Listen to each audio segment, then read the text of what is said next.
పవిత్రంగా జీవించాలని మొదలు పెడతారు, కానీ జీవించటం చేతకాక అడ్లొచ్చి మధ్యలో ఆగిపోతూ ఉంటారు.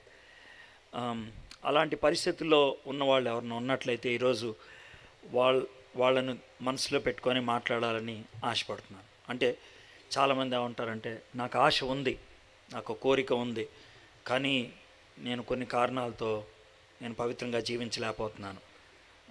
కొంతమంది ఎలా మాట్లాడతారంటే, నా జీవితంలో అన్నీ బాగుంటాయి, కానీ ఒక అడ్డు ఉండిపోయింది, ఒక సమస్య ఉండిపోయింది, ఒక శోధన ఉండిపోయింది, ఒక సంబంధం ఉండిపోయింది, లేకపోతే ఒక జబ్బు ఉండిపోయింది, ఒక అప్పు ఉండిపోయింది. ఇది ఒకటి నాకు లేకపోతే నేను బాగా జీవించగలుగుతాను. ఇది కొంతమంది అనేటువంటి మాట. ఒకవేళ అలాంటి మాట అనేవాళ్ళైతే ఈరోజు దేవుడు మీతో మాట్లాడతాడు. దేవుడు ఈ సందర్భంలో అలాంటి వాళ్ళకి జవాబు ఇవ్వాలని ఆశపడుతున్నాడు. నేను కాస్త చరిత్ర చెప్తాను ముందు, ఆ తర్వాత వాక్య భాగాన్ని మనం ధ్యానం చేద్దాం. కొద్దిసేపు సావధానంగా వినండి చరిత్ర. ఇశ్రాయేలీలు ఐగుప్తు దేశంలో 430 సంవత్సరాలు బానిసలుగా ఉన్నారు.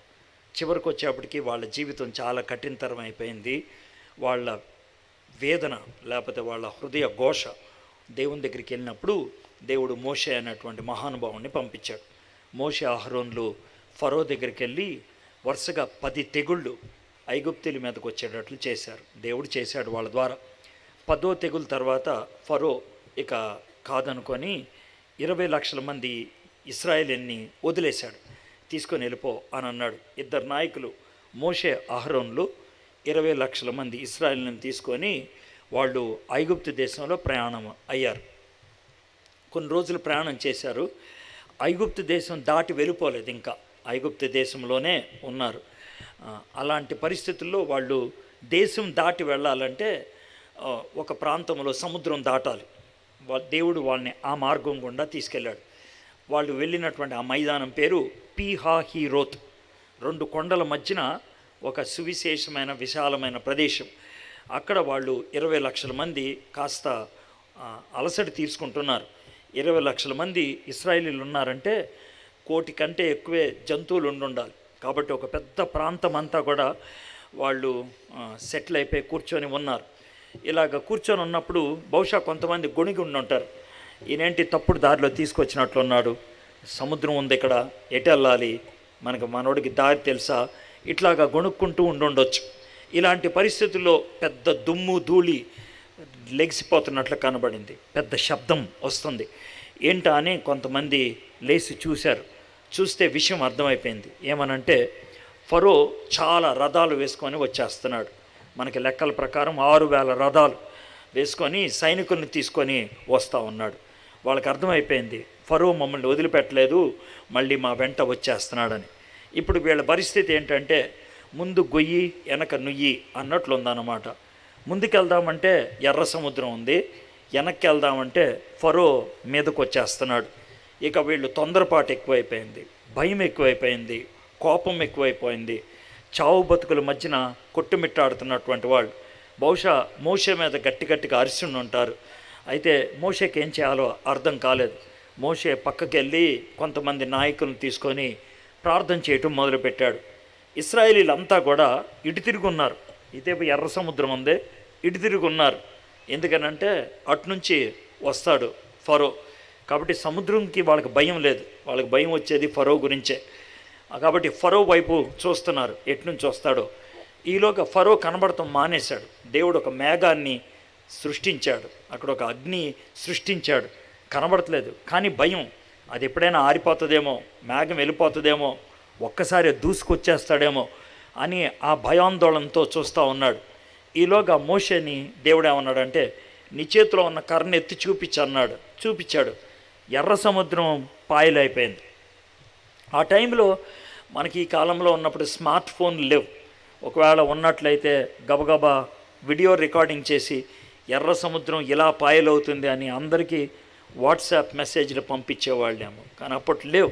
కాబట్టి అలా వీడియో రికార్డింగ్ ఎవరు చేయలేదు. అయితే ఒక విషయం గుర్తుపెట్టుకోవాలి, ఎర్ర సముద్రం పాయలవటం అనేది చాలా కొద్ది మందే చూశారు. మిగిలిన వాళ్ళు పాయలు అయిపోయిన తర్వాత నడుచుకుంటూ వెళ్ళిపోయారు, అంతే. అవతలికి వెళ్ళిపోయాడు. అవతలికి వెళ్ళిపోయిన తర్వాత మళ్ళీ ఫరో వచ్చేసాడు. సముద్రం మధ్యలోకి వచ్చిన తర్వాత నీళ్లు కలిసిపోయినాయి, అందరూ చచ్చిపోయారు. వీళ్ళు అవతలకి వెళ్ళిపోయారు. వాళ్ళు స్పష్టంగా ఆరిన నేలను నడుచుకొని వెళ్ళిపోవటం అందరూ గమనించారు. అవతలకి వెళ్ళిన తర్వాత ఒక్క అద్భుతం కాదు, దేవుడు చాలా అద్భుతాలు చేశాడు. రోజు మన్నాని కురిపించేవాడు, రోజు పైన మేఘం ఉండేది, చల్లగా ఉండేది. రాత్రి అయితే అగ్నిస్తంభం వచ్చేది, వెచ్చగా ఉండేది. తర్వాత వెలుగుండేది. తర్వాత అప్పుడప్పుడు మాంసం కావాలంటే దేవుడు పక్షుల్ని ఇచ్చాడు, నీళ్లు కావాలంటే బండలోంచి నీళ్ళు ఇచ్చాడు. ఇవి రోజు జరుగుతూనే ఉన్నాయి. ఇన్ని జరుగుతున్నప్పుడు కూడా వాళ్ళు ఏమాత్రం కృతజ్ఞత లేనటువంటి వాళ్ళు, గొణిగేవాళ్ళు, దేవుణ్ణి విసుక్కునేటువంటి వాళ్ళు. ఇదేంటి మాకు కష్టాలు, ఇదేంటి మాకు బాధలు అని అనుకునేవాళ్ళు. దేవుడికి కోపం వచ్చి ఒక్కొక్కసారి కొంతమందిని చంపేస్తూ ఉన్నాడు. 40 ఏళ్ల ప్రయాణం అయిపోయేటప్పటికీ 20 లక్షల మంది ఎర్ర సముద్రం దాటిన వాళ్ళు ఇద్దరే మిగిలారు. మిగిలిన వాళ్ళు అందరూ చచ్చిపోయారు. 20 లక్షల మంది చచ్చిపోయారు, ఇద్దరు మాత్రం మిగిలారు. యెహోషువ, కాలేబు ఇద్దరు మాత్రమే మిగిలారు. మిగిలిన వాళ్ళందరూ కూడా చచ్చిపోయారు. యెహోషువ, కాలేబు ఇంకో నీటిని దాటాల్సి వచ్చింది. దాన్ని యోర్దాను అని అంటారు. మీరు అనుకోవచ్చు, సార్ యోర్దాను దాటింది ఇద్దరేనా అంటే ఇద్దరు కాదు, మళ్ళీ లక్షల మంది దాటారు. మరి ఎక్కడికి వచ్చారు ఈ లక్షల మంది? 20 లక్షల మంది ఎర్ర సముద్రం దాటిన తర్వాత ఈ 40 సంవత్సరాల కాలంలో చాలామంది పిల్లలు పుట్టారు. ఆ పిల్లలు మాత్రమే యోర్దాను నది దగ్గర ఉన్నారు.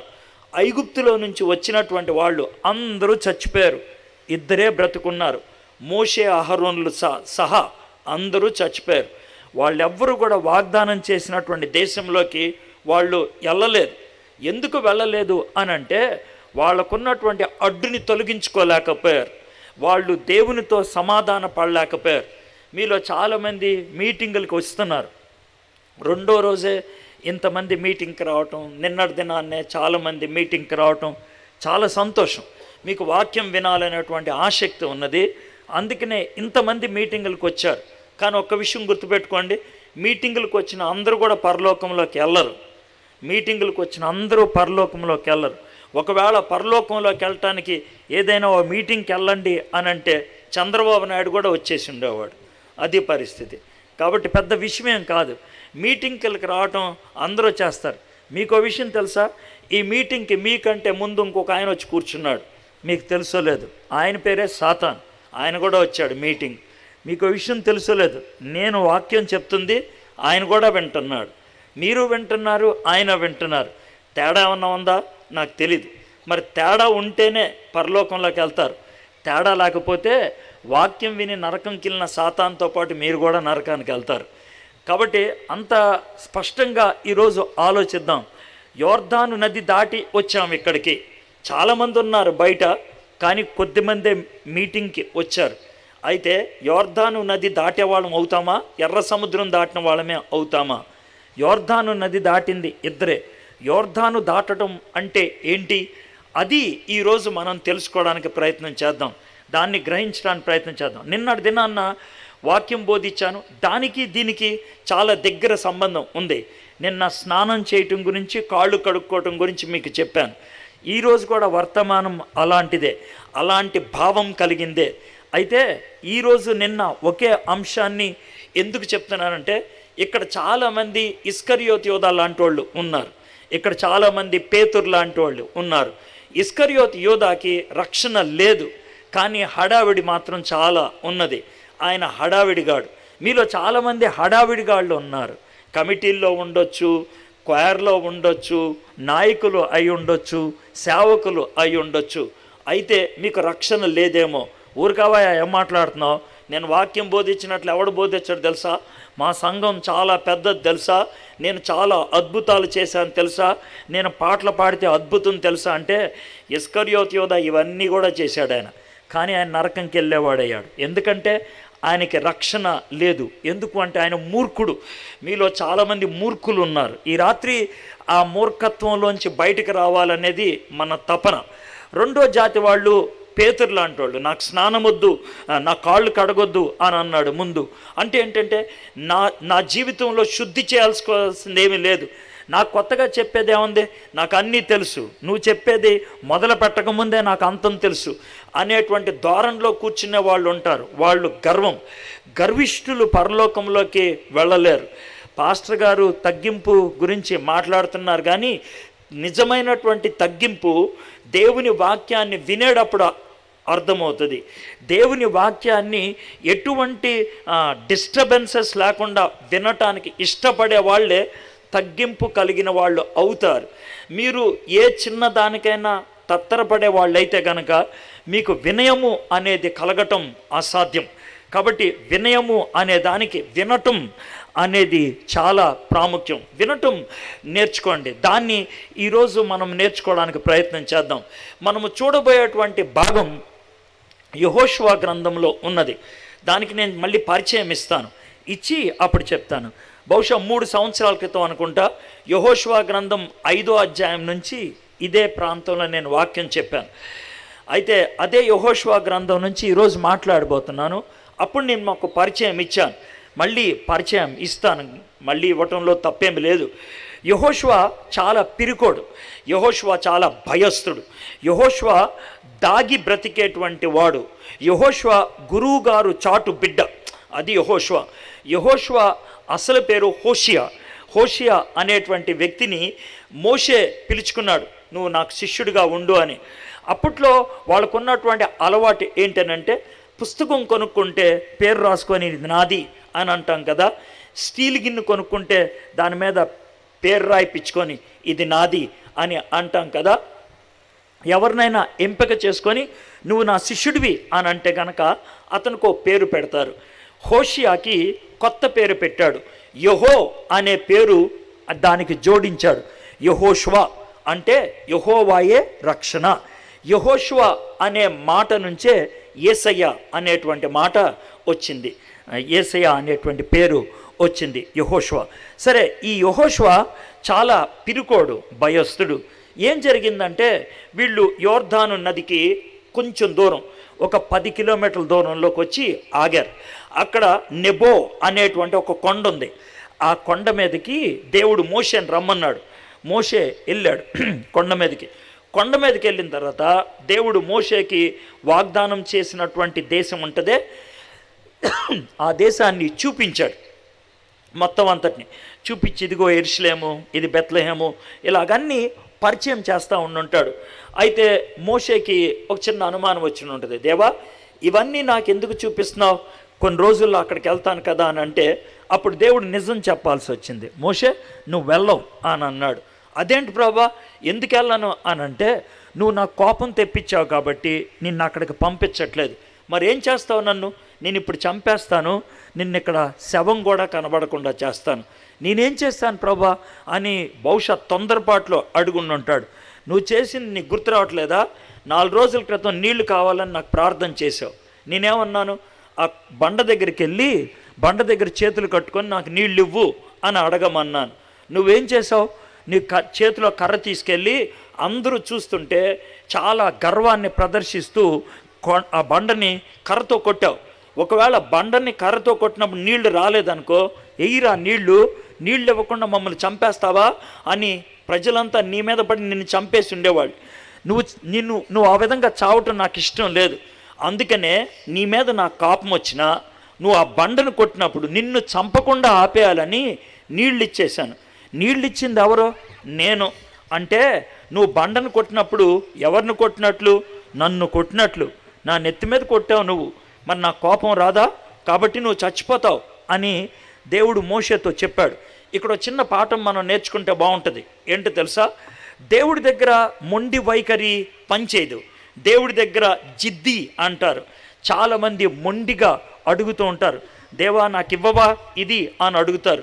దేవుడు పలుసార్లు చెప్తాడు అది వద్దు, అది మంచిది కాదు అని. వాక్యం ద్వారా చెప్తాడు, దర్శనాల ద్వారా చెప్తాడు, కళల ద్వారా చెప్తాడు. మనకు అర్థమవుతుంది అది దేవునికి ఇష్టం లేదని. కానీ ఎవరైనా కరెక్ట్ అని చెప్తారేమో అని చాలామంది ప్రశ్నలో అడుగుతూ ఉంటారు.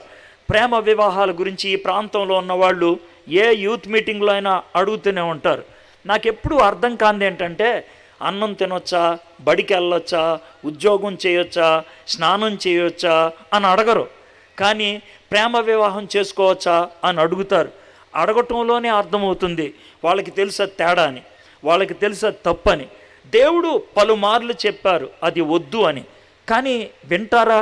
వినరు. సేవకులు అనిపించుకుంటారు, నాయకులు అనిపించుకుంటారు, కమిటీ మెంబర్లు అయిపోతారు, భార్యలు ఉంటారు, కానీ ఇంకోళ్ళతో అక్రమ సంబంధంలో ఉండిపోతూ ఉంటారు. వాళ్ళకి తెలీదా? తెలుసు.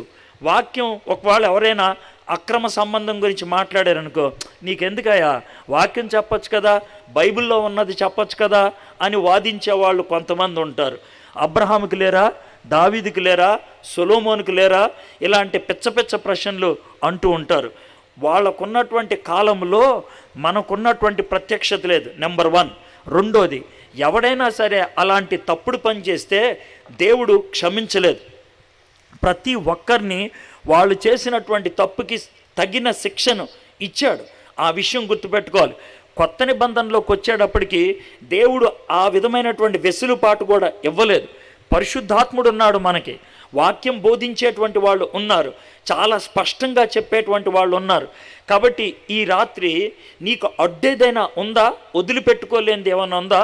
తాగుడై ఉండొచ్చు, సిగరెట్లు అయి ఉండొచ్చు, అక్రమ సంబంధం అయి ఉండొచ్చు, లేకపోతే చెడు వ్యవహారాలు అయి ఉండొచ్చు, సీరియళ్ళు అయి ఉండొచ్చు, సినిమాలు అయి ఉండొచ్చు, సుత్తి కబుర్లు అయి ఉండొచ్చు. ఏదైనా సరే ఈ రాత్రి నేను ఇవి మాట్లాడుతున్నప్పుడు నీ మనసులో నాకు ఇది ఉంది అని అనిపించుకున్నట్లయితే దేవుడు దాన్ని వదిలేయమని చెప్తున్నాడు. దాన్ని పట్టుకోవడానికి నువ్వు ప్రయత్నం చేస్తే అది కావాలి అని అనుకుంటే కనుక నీ జీవితాన్నే కోల్పోయే వాళ్ళు అవుతాం. మోషే చచ్చిపోయాడు, ఎందుకంటే తన గర్వాన్ని విడిచిపెట్టలేకపోయాడు. మోషే చచ్చిపోయాడు ఎందుకనంటే ప్రజల ముందు తన గొప్పతనాన్ని చూపించుకోవాలి అనుకున్నాడు. మోషే చచ్చిపోయాడు ఎందుకంటే ప్రజల ముందు తల ఒగ్గి బండని అడగటం నామూషి అనిపించింది, చచ్చిపోయాడు. ఈ రాత్రి నేను చివరిలో మీకు ఆల్టర్ కాల్ ఇస్తాను. నేను యేసు ప్రభుని సొంత రక్షకుడిగా అంగీకరించాలనుకున్న వాళ్ళు లేచి నిలబడండి అని చెప్తాను నేను చివరిలో. మీకు ఆ టైంలో చాలామందికి గర్వం అనిపిస్తుంది, మీలో చాలామందికి ఆ టైంలో పరువు తక్కువ అనిపిస్తుంది. ఆ టైంలో మీకు మా ఇంట్లో వాళ్ళు ఉన్నారు, ఇక్కడ నా మిత్రులు ఉన్నారు, ఇక్కడ నేను ఎవరితో అయితే కొట్లాడి పెట్టుకున్నానో వాళ్ళే ఇక్కడ ఉన్నారు, వాళ్ళ ముందు నుంచోవటం నా వల్ల కాదు అని అనుకుంటే ఖచ్చితంగా చెప్తున్నాను, నీ జీవితంలో లెగలవు. ఈ సమయంలో నువ్వు తగ్గించుకోవడానికి ఇష్టపడితేనే నీ బ్రతుకు బాగుపడేది. ఈ సమయంలో నువ్వు స్పందించడానికి ఇష్టపడితేనే నువ్వు బాగుపడేది. 40 ఏళ్ళు నడిపించినటువంటి మోషే మాట వినకపోతే దేవుడు ఊరుకోలేదు, చంపేశాడు. పైగా దేవుడు ఎంత కఠినంగా ప్రవర్తించాడంటే ఇశ్రాయేలీలకి మోషే శవం కూడా దొరకకుండా చేశాడు. దేవదూతలు వచ్చి ఆయన శవాన్ని తీసుకెళ్ళి ఎక్కడో పాతి పెట్టేశారు.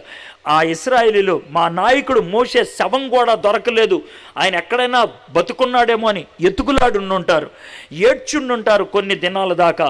దేవుడు సందేశం పంపించేంత వరకు చచ్చిపోయాడయ్యా మీ గురువు గారు, సమాధి కూడా కనబడకుండా చేశానయ్యా అని చెప్పేదాకా. మీలో కొంతమందికి పుట్టగతులు ఉండవు, మీలో కొంతమందికి చరిత్ర ఉండదిక, మీలో కొంతమంది దేవుని బిడ్డలతో కలిసుండే అనుభూతిని పోగొట్టుకుంటారు. ఈ రాత్రి మీతో దేవుడు మాట్లాడుతున్నప్పుడు మీ జీవితంలో అడ్డుగా ఉన్నది ఏదైనా సరే దేవుడు చూపిస్తున్నట్లయితే మీరు ఒకటి చేయాలి. ప్రభా, ఇది నా జీవితానికి అడ్డు, ఈ రాత్రి నువ్వు నాతో మాట్లాడుతున్నావు, నాకు అర్థమైంది, దీన్ని నా నుంచి దూరం చేయ ప్రభా అని అడిగితే ఆయన ఖచ్చితంగా నీకు సహాయం చేస్తాడు. మూర్ఖంగా వ్యవహరించిన, గర్వంగా వ్యవహరించిన, పెద్ద పోటుగానివో అని అనుకుంటున్నా కనుక మీకు చెప్తున్నాను, ఈ రాత్రి వచ్చే అవకాశం మళ్ళీ మీకు రాదేమో. సరే, యెహోషువ అలాంటి పిరికి బందగా ఉన్నప్పుడు గురువుగారు చచ్చిపోయారు. ఆయనకి ఏం చేయాలో అర్థం కావట్లేదు. వీళ్ళందరినీ నేను ఎలా నడిపించాలి? ఇక్కడేమో వరదల్లో పొంగుతున్నటువంటి యోర్దాను నది ఉన్నది, దాన్ని ఎలా దాటించాలి? అవతలికి వెళ్తే కనుక శత్రువులు, భయంకరమైనటువంటి యుద్ధ సామాగ్రి కలిగినటువంటి సైనికులు ఉన్నారు, వాళ్ళ మీద ఎలాగ విజయాన్ని సాధించాలి, ఇది నా వల్ల అవుతుందా అని భయపడిపోతూ ఉన్నాడు. మీలో చాలామంది యేసు ప్రభు దగ్గరికి రండి అని అంటే మీకు వచ్చేటువంటి అనుమానం ఏంటంటే, సార్ చాలా తెలివిగా మాట్లాడతారు, అందరిలాగా నేను లేచి నుంచోట్లేదు, ఎందుకో తెలుసా, నా జీవితంలో అన్నీ సెటిల్ అయిన తర్వాత ఒకేసారి నుంచుందాం అనుకుంటున్నాను. ఇది మీరు అనేటువంటి మాట. ఎదవ మాటలు మన దగ్గర పనిచేయవు. అర్థమైందా? బాగుపడటం అనేది నెమ్మదిగా జరుగుద్ది. ఆ విషయం గుర్తుపెట్టుకో. బాగుపడటం అనేది ఒక ఖచ్చితమైనటువంటి నిర్ణయం. ఆ విషయాన్ని గుర్తుపెట్టుకో. కాబట్టి ఎదవ కబుర్లు ఆడొద్దు. నీ జీవితంలో స్పందన కలిగితే కనుక, ప్రభా నాకు చేత కాదు, నీ దగ్గరకు వస్తున్నాను అని చెప్పు. నీకు చేత వచ్చిందైతే నేను చెప్పాల్సినటువంటి పని లేదు, ఎదవలాగా నువ్వు కూర్చోవాల్సిన పని లేదు. అర్థమైందా? నువ్వు కూర్చున్నావంటే నీకు చేత కావట్లేదు కాబట్టి చేతొచ్చే యేసే దగ్గరికి వెళ్ళి, ప్రభా నాకు చేత కావట్లేదు అని అడగాలి. నీకు ఆ విధంగా అడగడానికి నామూషి అయితే ఖచ్చితంగా చెప్తున్నా, బాండ్ పేపర్ మీద రాసిస్తా, నువ్వు వెళ్ళేది నరకానికే. దాన్ని ఇంకెవడో తప్పించలేడు. భూమి మీద బతుకు దరిద్రంగా ఉంటుంది, ఆ తర్వాత భయంకరంగా ఉంటుంది. రెండిట్లో కూడా ఎక్కడా సెట్ కావు. నీ జీవితం సెట్ కావాలనుకుంటే తగ్గించుకోవడం నేర్చుకోవాలి. జీవితం సెట్ కావాలంటే యేసయ్య మీద ఆనుకోవడం నేర్చుకోవాలి. యేసయ్య యెహోషువకు నేర్పించిన మొదటి పాఠం ఇదే. యెహోషువ, మీ గురువు గారు గ్రంథం ఇచ్చారు కదా, దాన్ని రోజు చదివి దాంట్లో ఉన్నదాన్ని పాటించు అని అన్నాడు. ఇది మొదటి అధ్యాయం. పాపం మనోడు పాటిస్తూ ఉన్నాడు. రెండో అధ్యాయంలో పాటించినటువంటి ఒక విషయం తక్కువని చూపిస్తున్నాడు. వాళ్ళ గురువు గారు 12 మంది వేగురు వారిని పంపించాడు. కాబట్టి ఈయన కూడా ఓ 4 పంపించాడు. ఎక్కడికి? ఎరికో పట్టణంకి వెళ్ళి చూసిరండ్రా అని. వాళ్ళ గురువుగారు చేసిందే ఈయన కూడా చేశాడు. ఆయన చదివిన దాన్ని జీవితంలో అన్వయించుకున్నాడు. వెళ్ళినోళ్ళు ఒక వేశ్యింటికి వెళ్ళారు. ఆవిడ చక్కటి సమాచారం ఇచ్చింది. అయ్యగారు, మీరు వస్తున్నారంటే మా ఊర్లో రాజుగారి దగ్గర నుంచి ప్రతి వాడికి వణికే, భయమే. అదేంటమ్మా, ఎందుకు అనంటే, మీరు ఐగుప్తు దేశంలో ఉన్నప్పుడు ఫరో నీళ్లు తాగిపించారంటగా, ఫరో ఎర్ర సముద్రంలో మునిగిపోయాడంటగా, దారిలో శత్రువులు ఎవడు ఎదురొచ్చినా కూడా వాడిని దేవుడు చంపేశాడంట కదా. మీ దేవుడు చాలా గొప్పోడు, మీ దేవుడు సైన్యములకు అధిపతిగా యెహోవా, ఆ దేవుడిని కలిసి మీరు ఈరోజు ఈ లోకంలోకి వస్తే మాలో ఎవరో బతకలేరని మాకు అర్థమైపోయింది అని వాళ్ళు చెప్పడం మొదలుపెట్టారు. రెండో అధ్యాయంలోనే వాళ్ళకి ధైర్యం వచ్చేసింది. 3-4 అధ్యాయాలు యోర్దాను నది దాటటం. మూడో అధ్యాయంలో 3 సార్లు దేవుడు చెప్పాడు యోర్దాను నది ఎలా దాటాలి అనేదాన్ని. 4వ అధ్యాయంలో ఎలా దాటారు అనేది చెప్పాడు. 5వ అధ్యాయంలో దాటిన తర్వాత సున్నతి కార్యక్రమం అయిపోయిన తర్వాత సైన్యం రెడీ అయింది. మేము దేవుని బిడ్డలం అంటానికి ముద్ర అన్నమాట. మేము దేవుని బిడ్డలం అంటానికి సున్నతి అనేది ఒక ముద్ర. ఈ లోకంలో ప్రతి దానికి ఒక రుజువు ఉంటుంది.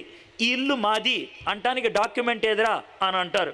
ఈమె నా పెళ్ళం అంటానికి ఏదిరా తాళి అని అంటారు. నేను డిగ్రీ పాస్ అయ్యా ఏదిరా సర్టిఫికెట్టు అని అంటారు. మరి నువ్వు మారుమనసు పొందావు అంటానికి చర్చిలో మనకంటూ ఒక నమూనా ఇచ్చారు. దాన్నే బాప్తిస్మము అంటాం. డబ్బులు ఇవ్వటం ఎవరికి తెలీదు, డాక్యుమెంట్ కనబడుతుంది. పెళ్ళప్పుడు అందరూ ఉండక్కర్లేదు, కానీ తాళి చూపించవచ్చు. అవునా కదా? డిగ్రీ చదివినప్పుడు నిన్నెవడో చూసి ఉండకపోవచ్చు, కానీ సర్టిఫికెట్ చూపించవచ్చు. మారు మనసు పొందటం ఎవరికీ తెలీదు, నీకు దేవుడికే తెలుసు. కానీ బాప్తిసం చెప్తుంది నేను మారు మనసు పొందానని. అయితే మీలో ఎవరైనా సంశయిస్తున్నారనుకోండి బాప్తిసం తీసుకోవడానికి, ఇప్పటిదాకా ఈ విషయం గుర్తుపెట్టుకోండి.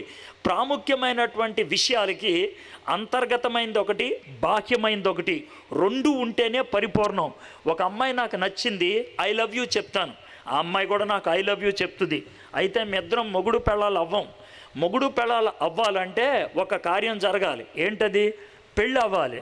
మీ ఇద్దరి మధ్యన జరిగినటువంటిది ఒప్పందం అయితే పబ్లిక్లో జరిగేది పెళ్ళి.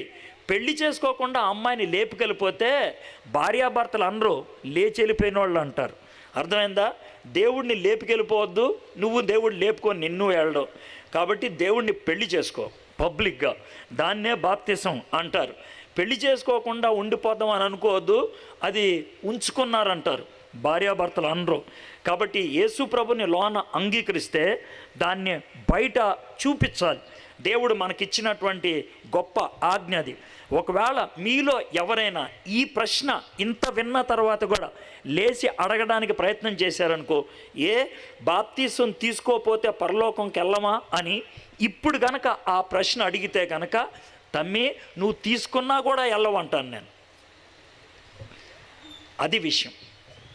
ఒకవేళ ఈ టైంలో ఆ ప్రశ్న అడిగితే నువ్వు తీసుకున్నా కానీ పరలోకంకి వెళ్ళవు, కాబట్టి తీసుకోకుండా ఉండటమే బెటర్ అంటాను. అది పరిస్థితి. ఎందుకంటే ఆ ప్రశ్న వచ్చిందంటే వాళ్ళు ఎవరు లేరని అర్థం, యేసే లేడని. లోన యేసే లేకుండా బయట బాప్తీసం తీసుకుంటే ఏమి లాభం? ఏమీ లాభం లేదు. కాబట్టి లోన మార్పుకి నిదర్శనం బయట. ఆ రెండు స్పష్టంగా ఉండాలి. సరే, 5వ అధ్యాయంలో సున్నతి అయిపోయింది.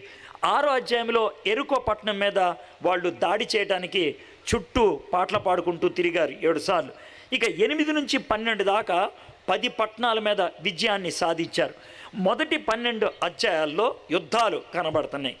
13వ అధ్యాయం నుంచి 24వ అధ్యాయం దాకా వాళ్ళు ఏదైతే యుద్ధం చేసి సంపాదించుకున్నారో దాన్ని పంచుకున్నారు, స్వాధీనపరుచుకున్నారు, సర్దుబాటు చేసుకున్నారు. 12 గోత్రాల వాళ్ళు ఎవరికి ఏది చెందుద్ది అనేది చెప్పుకున్నారు. 23వ అధ్యాయంకి వచ్చేప్పటికి యెహోషువ ఒక అద్భుతమైన మాట చెప్పాడు. ఏమనంటే, నేనును నా ఇంటి వారము దేవుణ్ణి సేవింతుమని. మొదటి అధ్యాయంలో భయమేస్తుంది అని మొదలుపెట్టాడు, చివరకు వచ్చేటప్పటికి సేవిస్తాను అని చెప్తున్నాడు. భయముతో ఆరంభమైన ప్రయాణం సేవతో ముగిసింది. ఇది ప్రయాణంలోకి ఒక ప్రాముఖ్యమైనటువంటి అడ్డు తొలగింది. అదే యోర్దాను నది. మీకు రకరకాల భయాలు ఉంటాయి. కొన్ని భయాలు లోనుండేవి, కొన్ని భయాలు బయట ఉండేవి, కొన్ని భయాలు ఇప్పుడుండేవి, కొన్ని భయాలు భవిష్యత్తు గురించి ఉండేవి. మీలో కొంతమందికి ఉండే ఒక భయం ఏంటి చెప్పమంటారా? సార్, నేను ఇప్పుడు యేసుప్రభుని అంగీకరిస్తాను, కానీ పవిత్రంగా జీవించగలనో లేదో డౌట్. నేను చెడు మార్గాన్ని వదిలిపెట్టగలనో లేదో డౌట్. ఒకవేళ అలాంటి డౌట్లు వ్యక్తం చేసేటువంటి వాళ్ళైతే మీకు ఒక్క మాట చెప్తున్నాను, రక్షించేది మిమ్మల్ని దేవుడు, రక్షణ మార్గములో మిమ్మల్ని నడిపించేది దేవుడు. అర్థమైందా? మరి సమస్తం దేవుడే కదా. ఆయన్నే చేసుకోమను, నేను సినిమాలు చూస్తా. ఆయన్నే చేసుకోమను, నేను ఊరెంబడబడి తిరుగుతా. ఆయన్నే చేసుకోమను, నేను మందు కొడతా అంటే కాదు.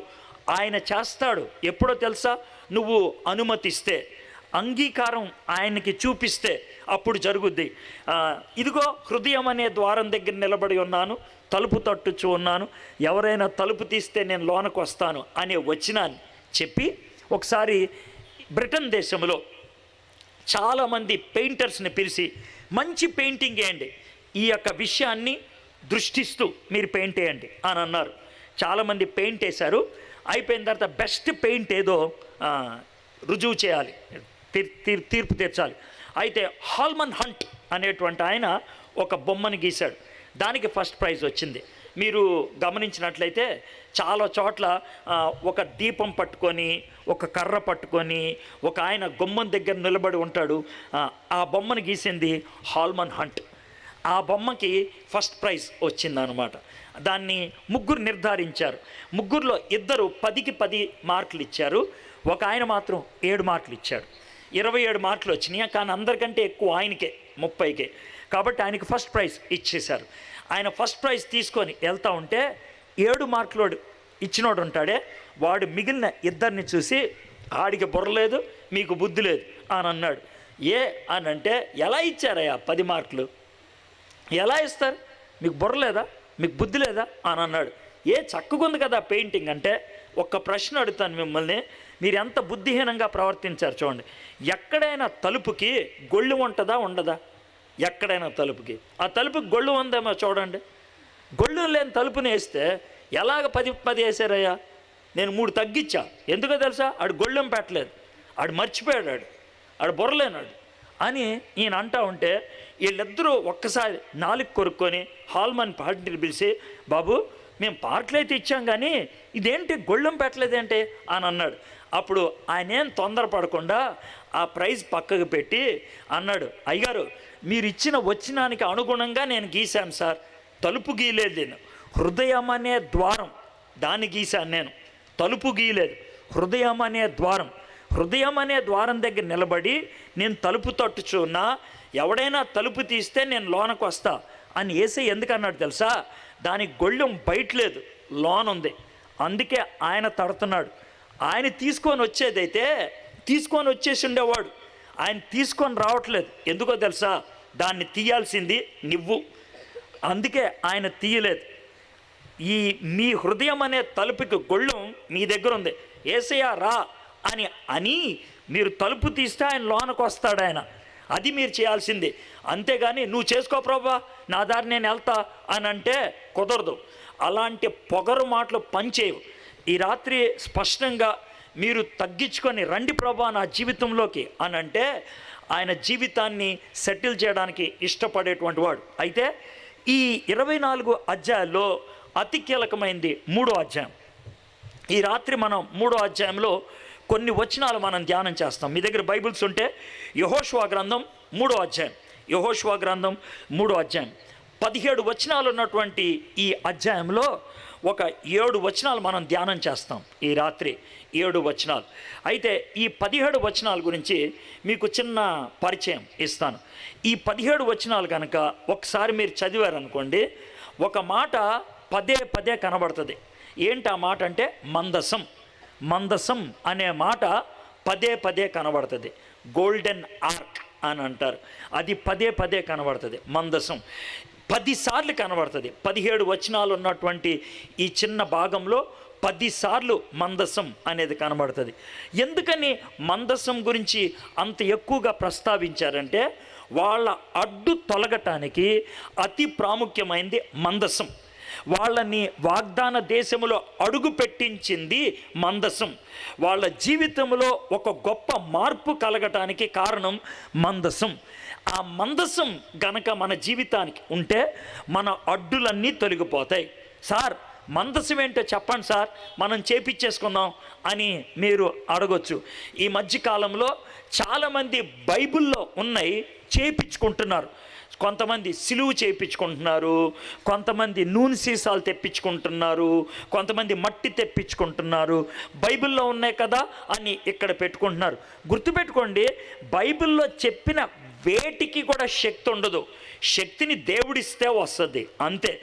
నూనెలో శక్తి లేదు, సిలువలో శక్తి లేదు. సిలువ మీద చచ్చిపోయిన యేసయ్యలో ఉన్నది శక్తి.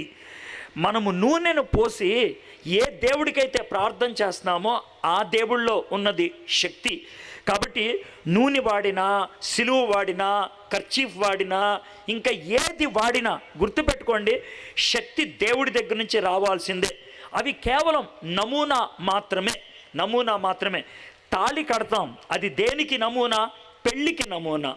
అంతేగాని తాళి ఒకవేళ స్నానం చేసేప్పుడు పక్కకి తీసేసావు అనుకో, అమ్మో నేను ఒక అరగంట భార్య కాదు అని అంటావా?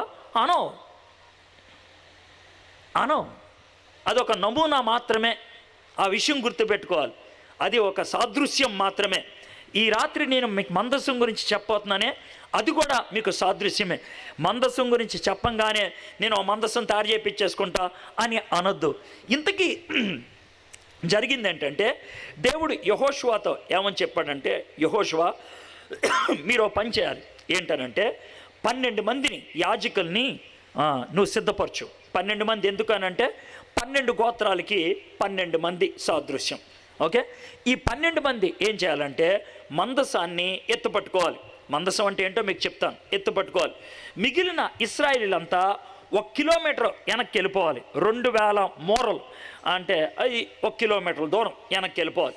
అందరూ వెనక్కి వెళ్ళిపోయి మందసాన్ని చూస్తూ ఉండాలి. ఈ 6 ముందు 6 వెనకాల పల్లకిలాగా ఉంటుంది. మనం ఆడపిల్లని తీసుకెళ్తారుగా పెళ్లి కూతుర్ని, అలాంటి పల్లకి. ఆ పల్లకి లాంటి మందసాన్ని పట్టుకొని ఎప్పుడైతే యోర్దాన్లో కాలు పెడతారో 12 మంది యొక్క కాళ్ళు యోర్దాన్లో ఉన్నప్పుడు అందరూ చూస్తూ ఉంటారు కదా, కిలోమీటర్ దూరంలో ఉంటే అందరికి కనబడుతుంది కదా, చూస్తూ ఉంటారు కదా. నీళ్లు ఒక్కసారిగా వెనక్కి వెళ్ళిపోయి ఒక గోడలాగా ఆగిపోతాయి. ఇటేపు నీళ్లు అంత దూరం వెళ్ళి ఆగిపోతాయి. ఆరిన నేల ఏర్పడుతుంది. మీరందరూ అవతలికి వెళ్ళేదాకా ఆ మందసం అక్కడే ఉంటుంది. ఆ మందసాన్ని చూసుకుంటూ యోర్దాను దాటేసేయాలి. యోర్దాను చిన్నదే, మహా అయితే 8 నుంచి 10 అడుగుల కాలువ అది. కానీ సంవత్సరానికి ఒక్కసారి వరద వస్తుంది. ఆ వరద వచ్చినప్పుడు మాత్రం మైలు వెడల్పు ఉంటుంది. మైలు అంటే 1.5 కిలోమీటరు. చాలా వరవడిగా నీళ్ళు వస్తాయి. ఎంత వరవడిగా నీళ్ళు వస్తాయి అంటే వీళ్ళు యోర్దాను నది దాటిన చోట కనుక నుంచుంటే 1 నిమిషంలో మృత సముద్రంలోకి వెళ్ళి పడతారంట. అంత వేగంగా వాళ్ళు వెళ్ళిపోయి ఉండేవాళ్ళు. అలాంటి వరదల్లో ఉన్నటువంటి యోర్దాను నదిని దేవుడు ఆపేశాడు. ఆపేసి వెళ్ళండ్రా అని అన్నారు. వాళ్ళ అవతలకి వెళ్ళారు, వాగ్దానపు దేశంలో అడుగు పెట్టారు.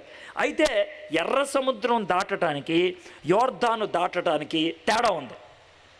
ఆ తేడానే ఇప్పుడు మీకు చెప్పాలనుకుంటున్నాను. యేసు ప్రభు గురించి వినాలి అని మీటింగ్కి వచ్చారు. అది మీరేం చేసింది కాదు, పెద్దలేదో నిర్ణయించారు, మీటింగ్ పెట్టారు. ఓకే, వాళ్ళు ఏదో ఖర్చులు పెట్టారు, ఈ టెంట్లు గింట్లు అన్నీ వేసి ఇక్కడ మిమ్మల్ని కూర్చోపెట్టారు. కుర్చీలు వాళ్ళు అద్దెకి తీసుకొచ్చి ఇక్కడ పెట్టారు. పిఏ సిస్టమ్కి డబ్బులు కట్టి పెట్టారు. హడావిడి లైట్లు పెట్టారు, క్వైర్ని పెట్టారు, అంతా దివ్యంగా చేశారు. లక్షలు ఖరీదు చేసేటువంటి ఈ మీటింగ్ మీరు పెట్టింది కాదు, ఎవరో పెట్టారు. అయితే మిమ్మల్ని దేవుడు ఇక్కడ తీసుకొచ్చి కూర్చోపెట్టాడు. ఇది ఎర్ర సముద్రం దాటడంతో సమానం.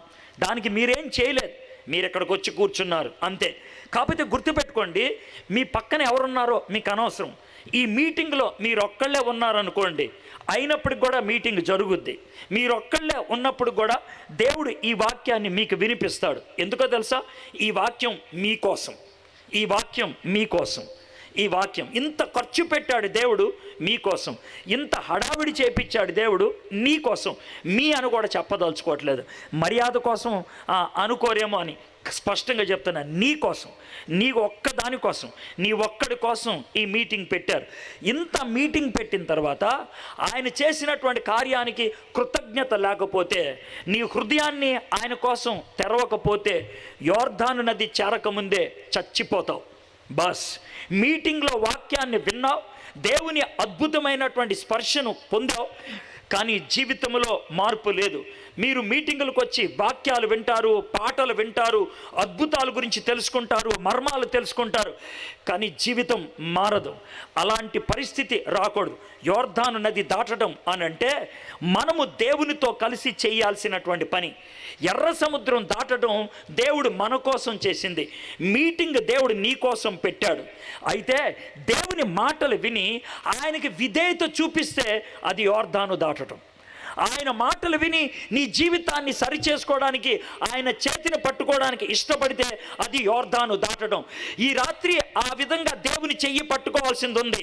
ఈ రాత్రి మీలో అనేక మంది దేవునికి హృదయాన్ని తెరవాల్సినటువంటి వాళ్ళు ఉన్నారు. అది ఏంటి అనే దాన్ని మనం తెలుసుకుందాం. అయితే ముందు మందసం అంటే ఏంటో మీకు చెప్తాను. మందసం అనేది ఒక చెక్క పెట్టి, మన ఈ స్పీకర్ బాక్స్ ఉందే అంతకంటే కొంచెం పెద్దగా ఉంటుంది చెక్క పెట్టి. ఓకే, ఆ చెక్క పెట్టి తుమ్మ చెక్కతో తయారు చేస్తారు, నల్ల తుమ్మ. ఎందుకంటే ఆ ఎడారి ప్రాంతంలో కనబడేటువంటి ఒకే ఒక చెట్టు తుమ్మ చెట్టు, కాబట్టి ఆ తుమ్మ చెట్టే ఉంటుంది. మీరు ఎవరన్నా కువైట్ దేశానికి వెళ్తే, కువైట్ దేశంలో ఒక చెట్టు చూపిస్తారు. ఆ చెట్టును చూడటానికి చాలామంది ప్రయాణం చేసి వెళ్తారు.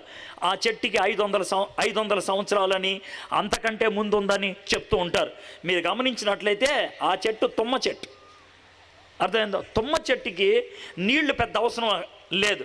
తుమ్మ చెట్టు ఎడారిలో బతికేస్తుంది, అందుకే బతికేసింది అంతే. అది పెద్ద విశేషమేం కాదు. కాకపోతే దీనికి హడావిడి చేస్తూ ఉంటారు. చుట్టూ ఎక్కడ చెట్లు ఉండో అదొకటే ఉంటుంది, అందుకనే చాలా గొప్పగా చెప్పుకుంటూ ఉంటారు. సరే, తుమ్మ చెట్టు ఎడారిలో విరివిగా దొరుకుద్ది. ఆ తుమ్మ చెక్కతోనే నోవహు పడవ కట్టాడు. ఆ తుమ్మ చెక్కనే ఇక్కడ ఈ మందసం కోసం తయారు చేయమని అడిగాడు. అది మందసం పెట్టి, చెక్క పెట్టి తయారు చేశారు. కానీ విలువ దానికి ఇవ్వడానికి ఏం చేస్తారంటే, ఆ చెక్కతో తయారు చేసిన పెట్టిని వెనక ముందు, అంటే లోన బయట బంగారపు రేకు, మేలిమి బంగారపు రేకుని మేకులతో కొట్టేస్తారు. అంటే బయట నుంచి ఎవడైనా చూశాడనుకో, అది ఎలా ఉంటుంది?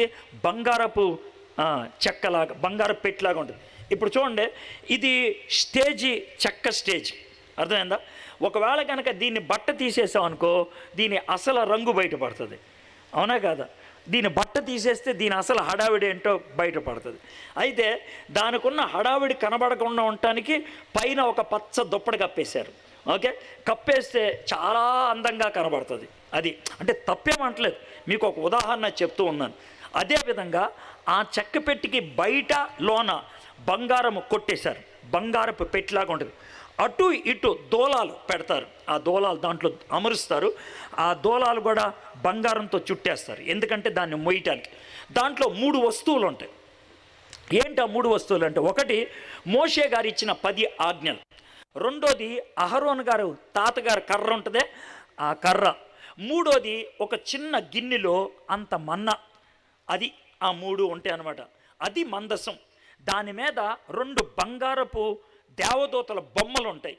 దాన్ని ప్రత్యక్ష గుడారంలో పెట్టారు. ఆ తర్వాత మందిరం కట్టిన తర్వాత అతి పరిశుద్ధ స్థలంలో పెట్టారు. ఇశ్రాయేలీలకి మందసం అంటే దేవుని యొక్క సన్నిధి అని అర్థం అనమాట. మందసం ఎక్కడికైనా వెళ్ళిందంటే వాళ్ళతో పాటు ఎవరు వచ్చారని? దేవుడు వచ్చాడని. ఇప్పుడు మీలో కొంతమంది కొత్తగా ఇల్లు కట్టుకొని ఉండుంటారు కదా, ఓకే? మీరు చర్చికి వచ్చేవాళ్ళు క్రైస్తవులు, మీరు కొత్తగా ఇల్లు కట్టుకుంటే కనుక సర్వసాధారణంగా పాస్టర్ గారినో ఎవరినో సేవకులను పిలిచి, ఏమండి మా ఇంటికి రిబ్బన్ కట్ చేయండి అని అంటారు. ఆయన రిబ్బన్ కట్ చేసి లోనకి పాట పాడుకుంటూ వెళ్తారు. వాళ్ళతో పాటు మీరు భార్యాభర్తలు వెళ్తారు. సర్వసాధారణంగా భార్యాభర్తల్లో ఇద్దరు లేదా కొంతమంది మగోళ్ళు పొగరు ఎక్కువ ఉంటుంది. అప్పుడు ఆడవాళ్ళు అయినా సరే సంఖలో ఇలాంటి దాన్నోడు పట్టుకొని వెళ్తారు. అర్థమైందా? పట్టుకొని వెళ్తారు. బైబిల్ చేతితో పట్టుకొని అప్పుడు వెళ్తారు. ఒకవేళ అప్పుడు బైబిల్ అని అడిగి అప్పుడు బైబిల్ పట్టుకొని గదిలోకి వెళ్తానికి మొదలు పెడతారు. ఈ బైబిల్ ఉంటే మీకేమనిపిస్తుంది? అమ్మా దేవుడు నాతో ఉన్నాడు. ఇది మీకున్నటువంటి భావం. అంటే బైబిల్ దేవుడు అని కాదు నా ఉద్దేశం, కానీ మీకు అదో విధమైనటువంటి తృప్తి. బైబిల్ మన దగ్గర ఉంటే బాగుంటుందని. అంత దాకెందుకు?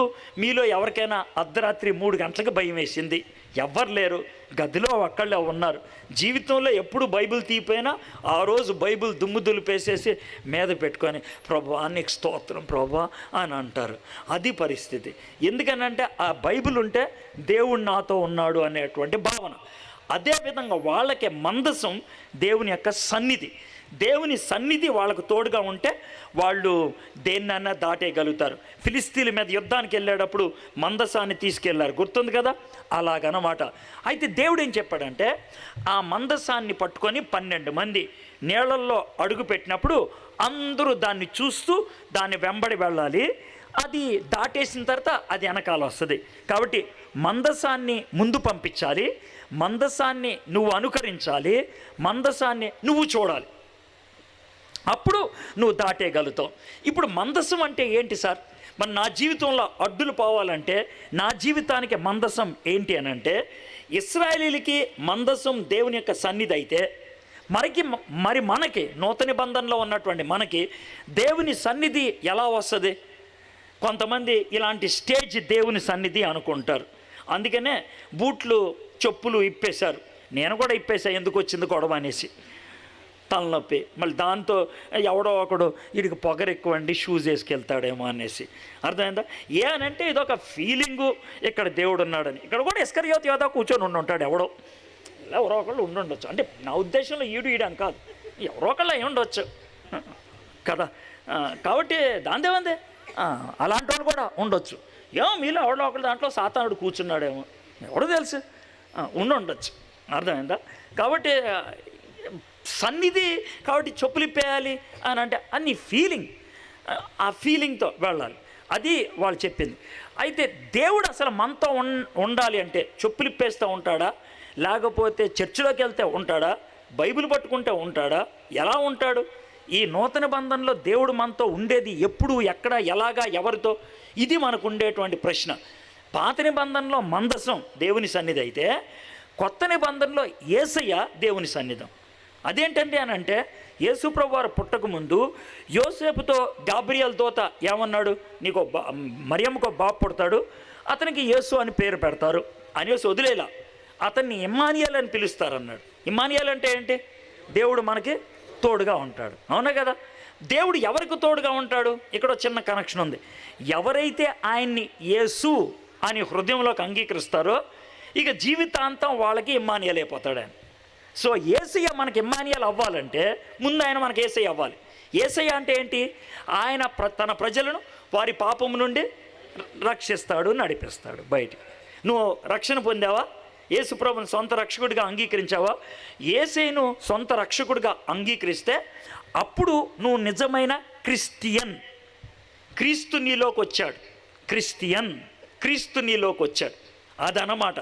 నేను అమెరికా వెళ్ళాను అనుకోండి, నేను అమెరికాలో 10 ఏళ్ళు ఉన్నా నన్ను భారతీయుడే అంటారు, నన్ను భారతీయుడే.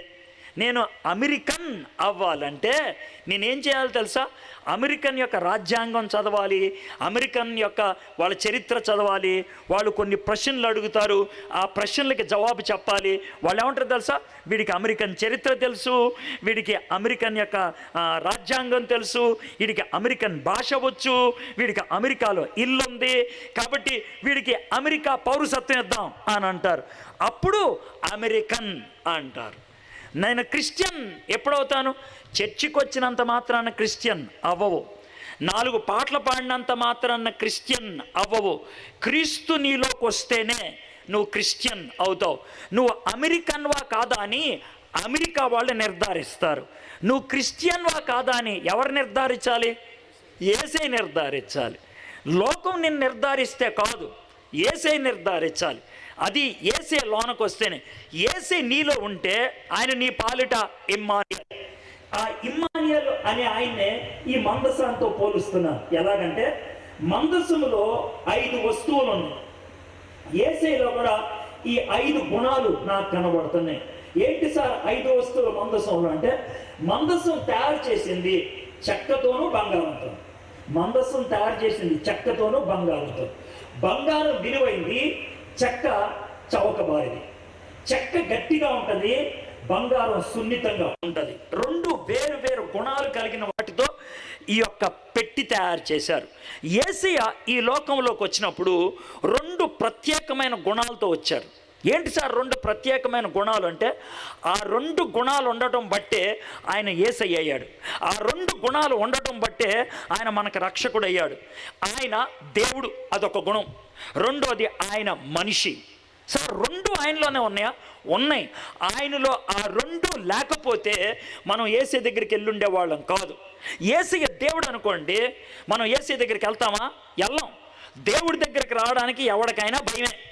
దేవుడు నువ్వు ఒంటరిగా ఉన్నప్పుడు కనబడి ఏంటమ్మా విషయాలు అంటే, మనం గట్టిగా ప్రార్థన చేస్తున్నాం, జవాబు చెప్దామని వచ్చామని అంటే, ఏం లేదు యేసయ్య మళ్ళీ వస్తానులే అని బయటికి వెళ్ళిపోతాను అంతే.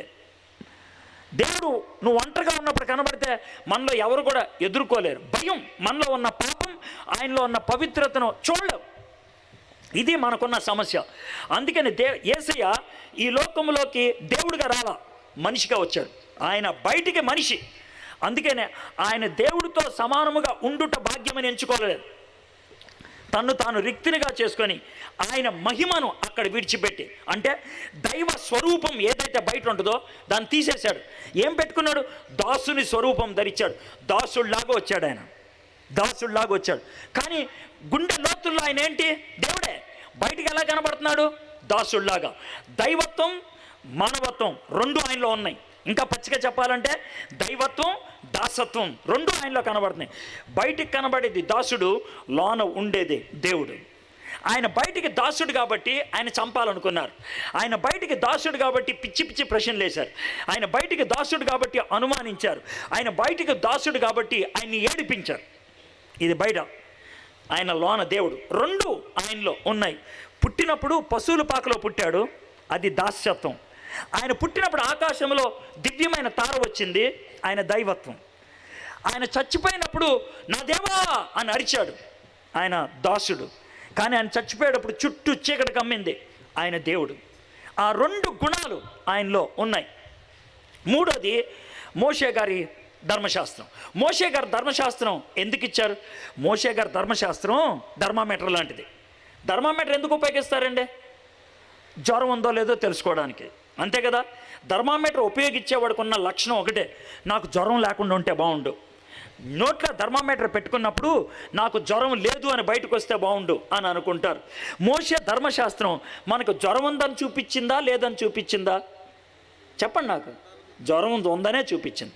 చాలామంది ఏమనుకుంటారు తెలుసా? అది లేకపోతేనే బాగుండేదిరా బాబు, నేను ఉందేమో అనుకుని బతికేశాను, ఇది ఉండటం బట్టి తెలిసిపోయింది నాకు లేదని. అయితే మోషే ధర్మశాస్త్రం జ్వరం బయట పెట్టింది, యేసయ్య వచ్చి జ్వరం తీసేశాడు. మోషే ధర్మశాస్త్రం వచ్చి జ్వరం బయట పెట్టింది, యేసయ్య వచ్చి ఆ జ్వరాన్ని తీసేశాడు. ఆయన యేసయ్య నీతికి ఆధారం. ఇది మూడోది. నాలుగోది అహరోను కర్ర. అహరోను కర్ర అంటే మీకు తెలిసిందే కదా, చచ్చిపోయింది. చచ్చిపోయినటువంటి ఈ చెట్టు పచ్చగా ఉంటుంది, ఎందుకంటే కింద వేళ్ళు ఉన్నాయి. కానీ కర్ర పచ్చగా ఉండదు, ఎందుకంటే దానికి వేళ్ళు లేవు, దానికి సరఫరా ఉండదు, ఎండిపోయింది. ఎండిపోయిన కర్రను మందసంలో పెట్టంగానే దానికి బుడుంగన చిగురు వచ్చింది. చావులోంచి జీవాన్ని తీసుకొచ్చేది యేసయ్య. నీ జీవితం పాపంలో చచ్చిపోయి ఉండొచ్చు, నీ జీవితంలో ఎందుకు పనికి మాలింది అయి ఉండొచ్చు, కానీ గుర్తుపెట్టుకో, యేసయ్య సన్నిధిలోకి వస్తే జీవాన్ని తీసుకురాగలడు. నేను ఒకప్పుడు తాగుబోతునే, కానీ జీవం అనేక మందికి ఇచ్చేటువంటి పదాలు నా నోట్లోంచి దేవుడు తెచ్చాడు. ఆయన మార్పు తీసుకొచ్చాడు. ఒకప్పుడు డ్రగ్ అడిక్ట్ని, నా శరీరంలోకి మాదక ద్రవ్యాలు ఎక్కాయి, కానీ ఈరోజు ఆ జీవితాన్ని మార్చేశాడు. లోన్ నుంచి మానవుడికి ఉపశమనం కలిగేటువంటి మాటలు దేవుడు నాలోంచి తీసుకొస్తున్నాడు.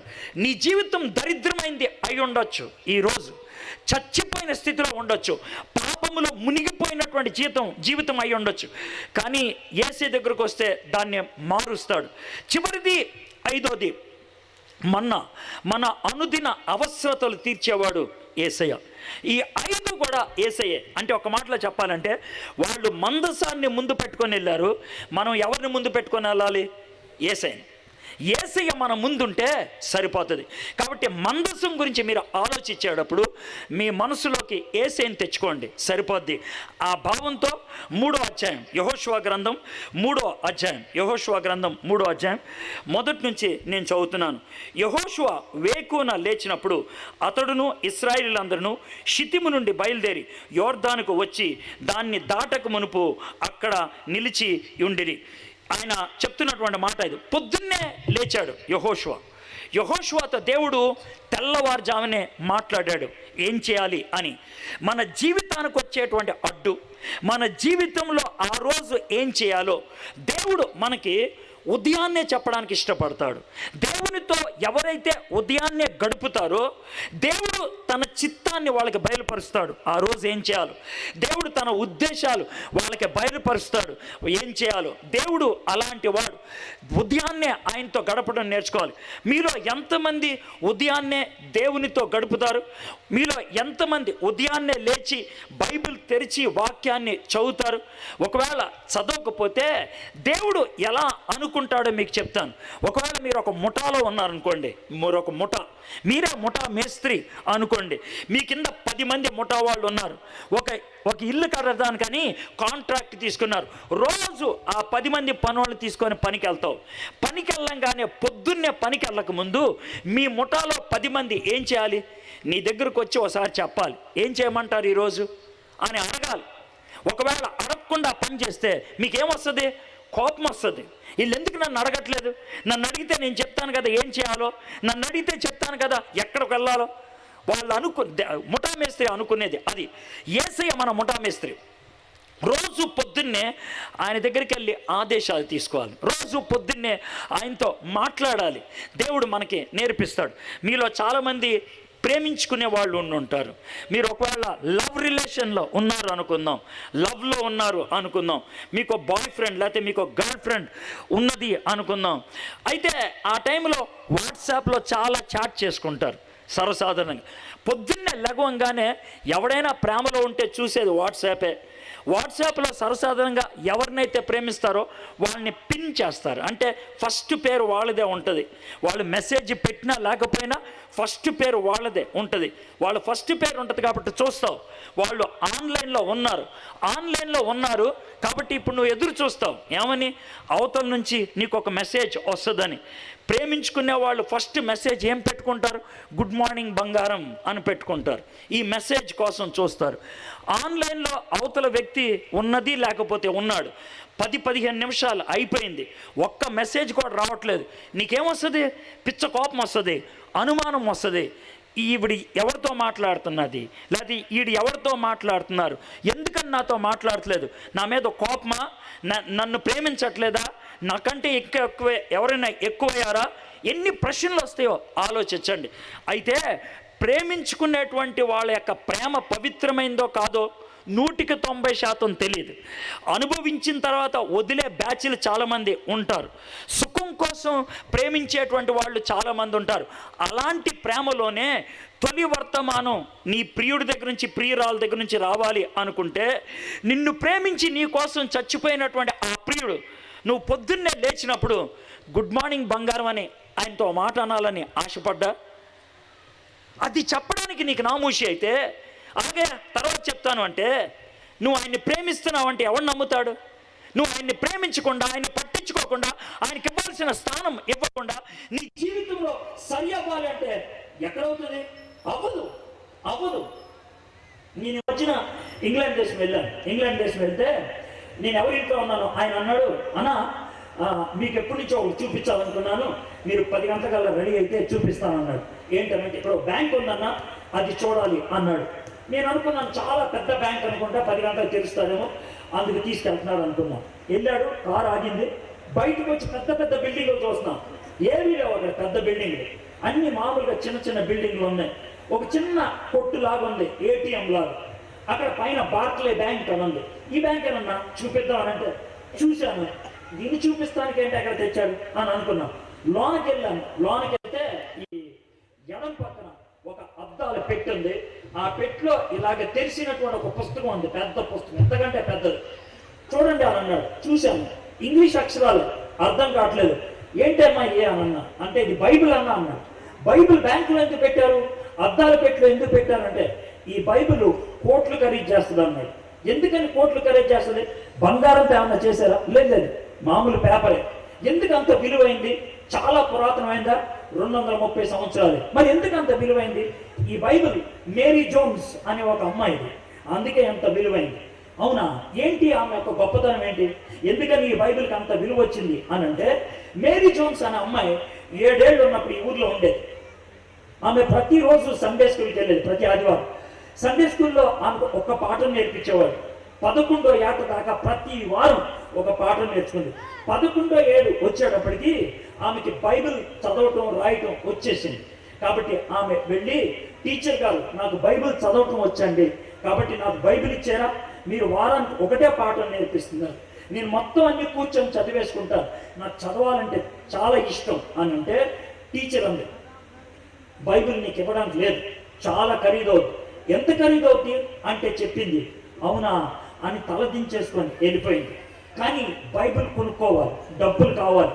అందుకనే 3 గంటలకి స్కూల్ నుంచి రాగానే గబగబా ఆ పుస్తకాలు పెట్టేసి 3:30కి అడవికి వెళ్ళిపోయేది.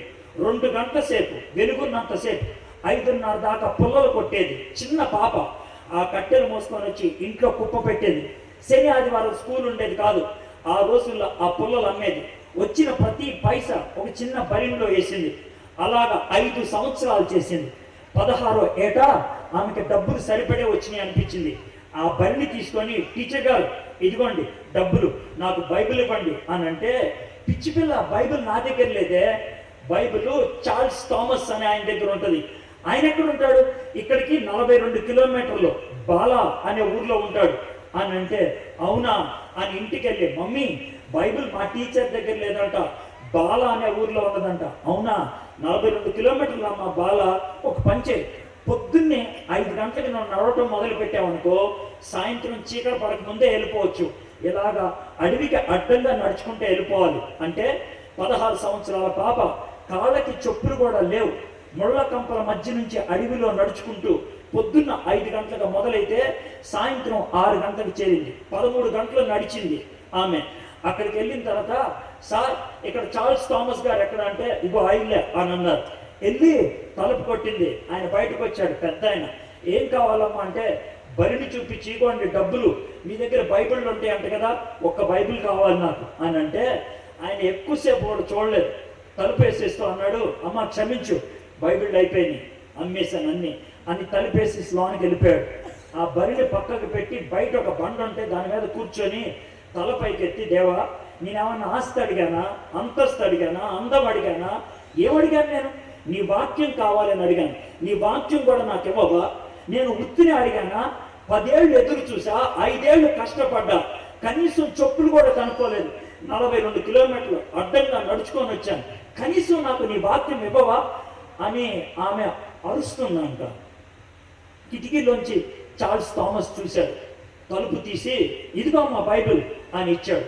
ఆమె బైబిల్ తీసుకొని కోపంగా అన్నదంట, ఇందాకే వచ్చు కదా ఈ బైబిల్, ఇప్పుడు ఎందుకు ఇచ్చావు అని అంటే, ఈ బైబిల్ అమ్మేది కాదు, ఇది నాది, నా బైబిలే నీకు ఇస్తున్నా, కిటికీలోంచి చూశాను నీ ఏడుపు, అందుకే ఇస్తున్నాను, తీసుకెళ్ళి చదువుకో.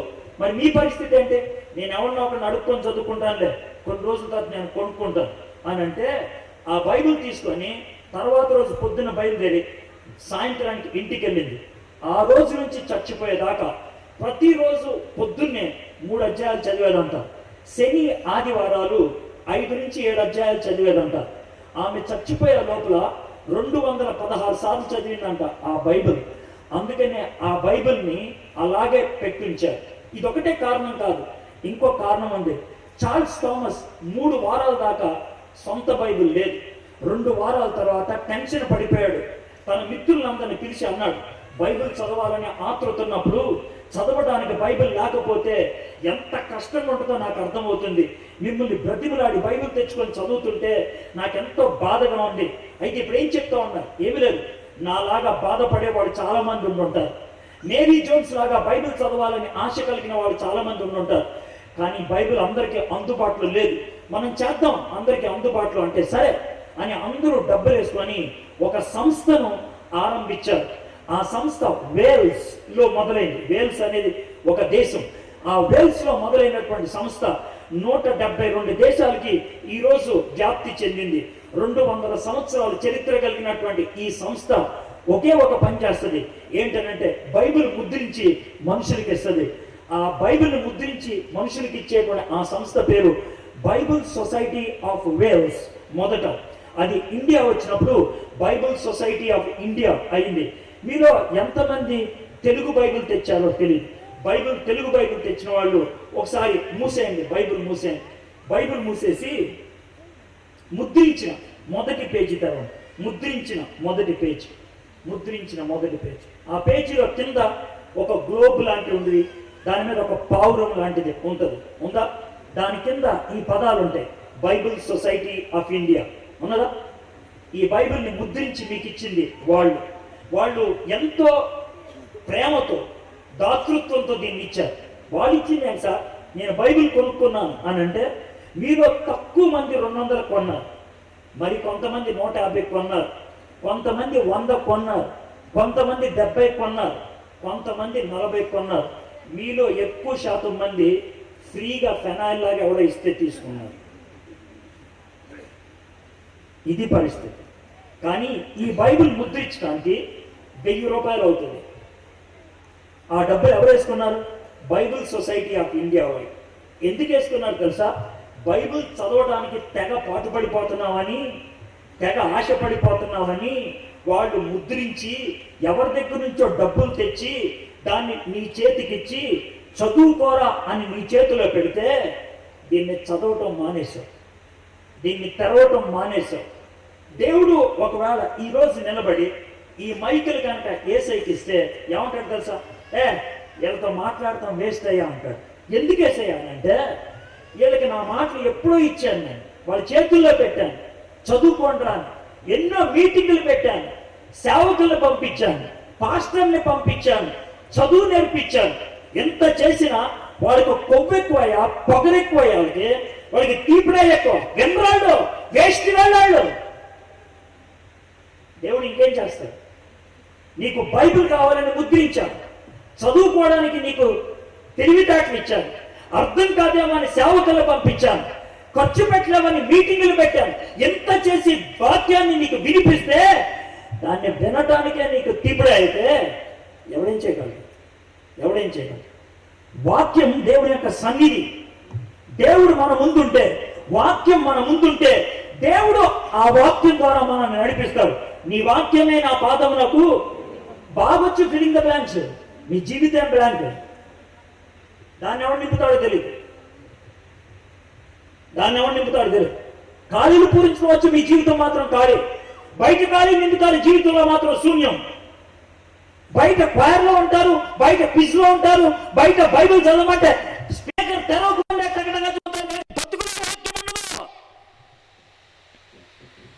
బతుకులో వాక్యం ఉండదు. యెహోషువ దేవుని మాట విన్నాడు. దేవుడు ఏం చెప్పండి అంటాడు, యెహోషువ నాయకులకి చెప్పు, నాయకులు అందరికీ చెప్పండి. అదే జరిగింది.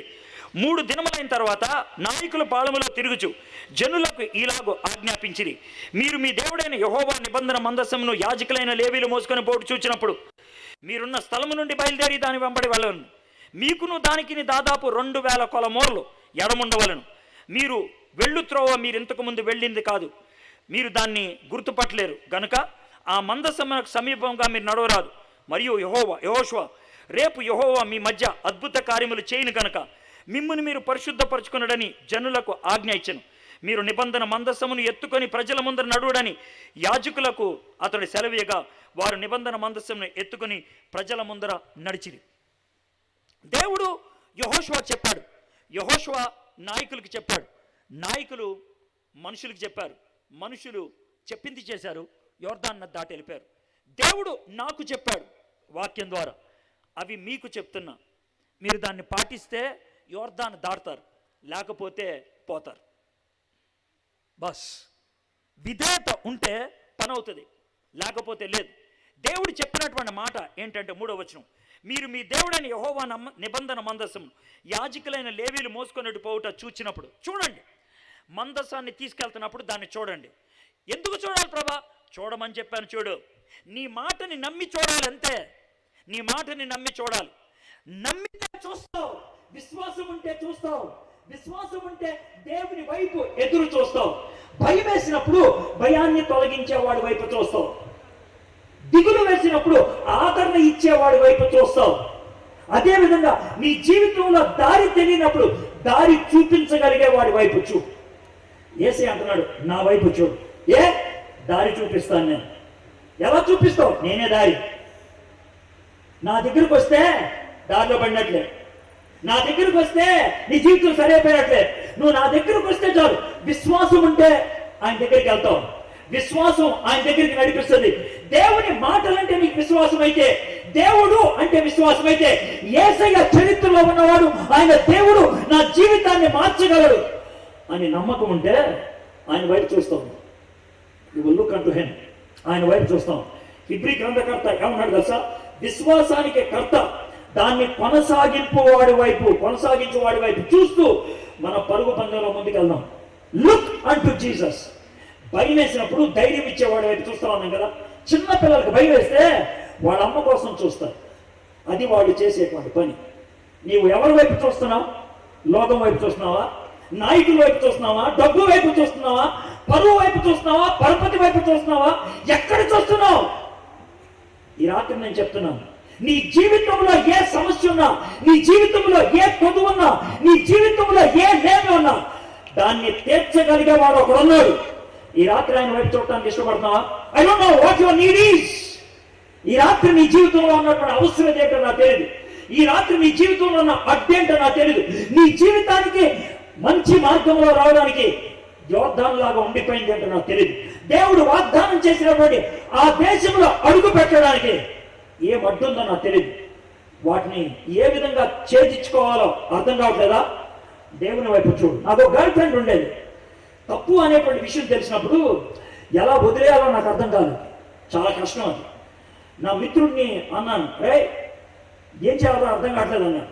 ఓ పని చేయరా, ప్రార్థన చేయి అన్నాడు. 3 రోజులు ఉపవాసం ఉండి ప్రార్థన చేయి. ప్రార్థన చేస్తే ఏమవుతుందిరా? నాకు తెలియదు, దేవుడు ఏదో చేస్తాడు. అదేదో నాకు తెలిస్తే ప్రార్థన చేయమంటా నేను చెప్తాను అంటే సరే అని 3 రోజులు ప్రార్థన చేశాను. 3 రోజుల తర్వాత ప్రార్థన చేయగానే నాకు వచ్చింది ఒకటే. 3వ రోజుకి ధైర్యం వచ్చింది, సాహసం వచ్చింది. ఏమన్నా తెలుసా?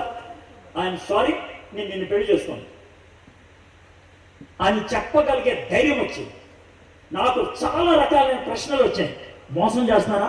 ఏం కాదు, చేసుకుంటేనే మోసం. దేవుని వాక్యానికి అవిధేయం అవుతానా? కాదు, చేసుకుంటేనే అవుతాం. నాకు చాలా అర్థమైపోయింది. కాబట్టి వెళ్ళి నో అని చెప్పగలను. విశ్వాసం దేవుడి మీద చూపించడానికి వాక్యం అవసరమైంది. వాక్యం చదివితే విశ్వాసం వస్తుంది, వినుట వలన విశ్వాసం కలుగును. నువ్వు వాక్యమే వినవు, ఎలా వస్తుంది విశ్వాసం? దిక్కుమాలిన వీడియోలు చూస్తావు, నువ్వు దిక్కుమాలిన వీడియోలు చూస్తే ఆ వీడియో నుంచి విశ్వాసం వస్తుందా? రాదు. విసుగు వస్తుంది, చిరాకు వస్తుంది, జీవితంలో విలువ లేకుండా పోతుంది. దిక్కుమాలిన వీడియోలు చూస్తూ ఉంటారు. ఏమన్నా అంటే కనుక ఆడి వీడియో చూస్తా, ఈడి వీడియో వీడియోలేండి చూసేది. చదువులేనా? చదువులేందా? ఏమవుతా బ్యాచ్ అని ఇదే చదువుకోవడం రాదా? దేవుడు బైబిల్ ముద్రించి ఇచ్చాడు కదా, వయోజీపించి పంపించాలా? ముసలాలు వెళ్తా ఉంటారు బడికి, దాన్ని పంపించాలా? ఒళ్ళు తెలియదు కదా, చదువుకోలేదు నీకు? చదువు ఉందండి, చదువుంటే మరి చదవడానికి అంటారా? పొగరా? కువ్వా? చదువు, విశ్వాసం పుట్టింది. వాక్యం చదివితే, దేవుని సన్నిధిలో గడిపితే దేవుడు విశ్వాసాన్ని ఇస్తాడు, ధైర్యాన్ని ఇస్తాడు. ఏ విధంగా వెళ్ళాలో దేవుడు నేర్పిస్తాడు. అది ఆయన చేసేది. సరే, ఆ అమ్మాయికి 5 గంటలకు వెళ్ళి చెప్పా. ఆ అమ్మాయి తెగ ఏడ్చింది. తెలుగు సినిమా సీరియల్లో ఉండేటువంటి డైలాగులన్నీ వేసింది. ఇదే నా క్రైస్తవులు చేసేది? నమ్మక ద్రోహం చేయొచ్చా? మాటి చెనక్కి వెళ్ళిపోవచ్చా? ఇన్ని డైలాగ్ వేసింది. నాకు తోచిన జవాబులు చెప్పా, వెళ్ళిపోయా. రాత్రి అమ్మ అన్నది ఫోన్ చేశారా అని. అమ్మ వద్దులేమ్మా, ఈ రాత్రి కూడా ఉపవాసంలో ఉంటానన్నా. దేవుడు నాకు ఒకటే మాట చెప్తా ఉన్నాడు, ఇంటికి వెళ్ళిన తర్వాత పడుకుందాం ఉంటాం. రే, అమ్మాయి కోసం ప్రార్థన చేయరా? ప్రభా, నేను అమ్మాయికి చెప్పా, ఇప్పుడు నువ్వే చూసుకోవాలి అమ్మాయి అని ప్రార్థన చేసి పడుకున్నాం. పొద్దున్నే ఎవడైతే నాకు 3 రోజులు ఉపవాసం ఉండి ప్రార్థన చేయమని వాడు వచ్చాడు. వాడు వచ్చి తలుపు కొట్టి లేపాడు. ఏంట్రా అన్న? ఏం లేదురా, నీకు విషయం చెప్తామని వచ్చాను. ఏంట్రా అన్న? అమ్మాయి నూతులు కూటేసిందిరా అన్న.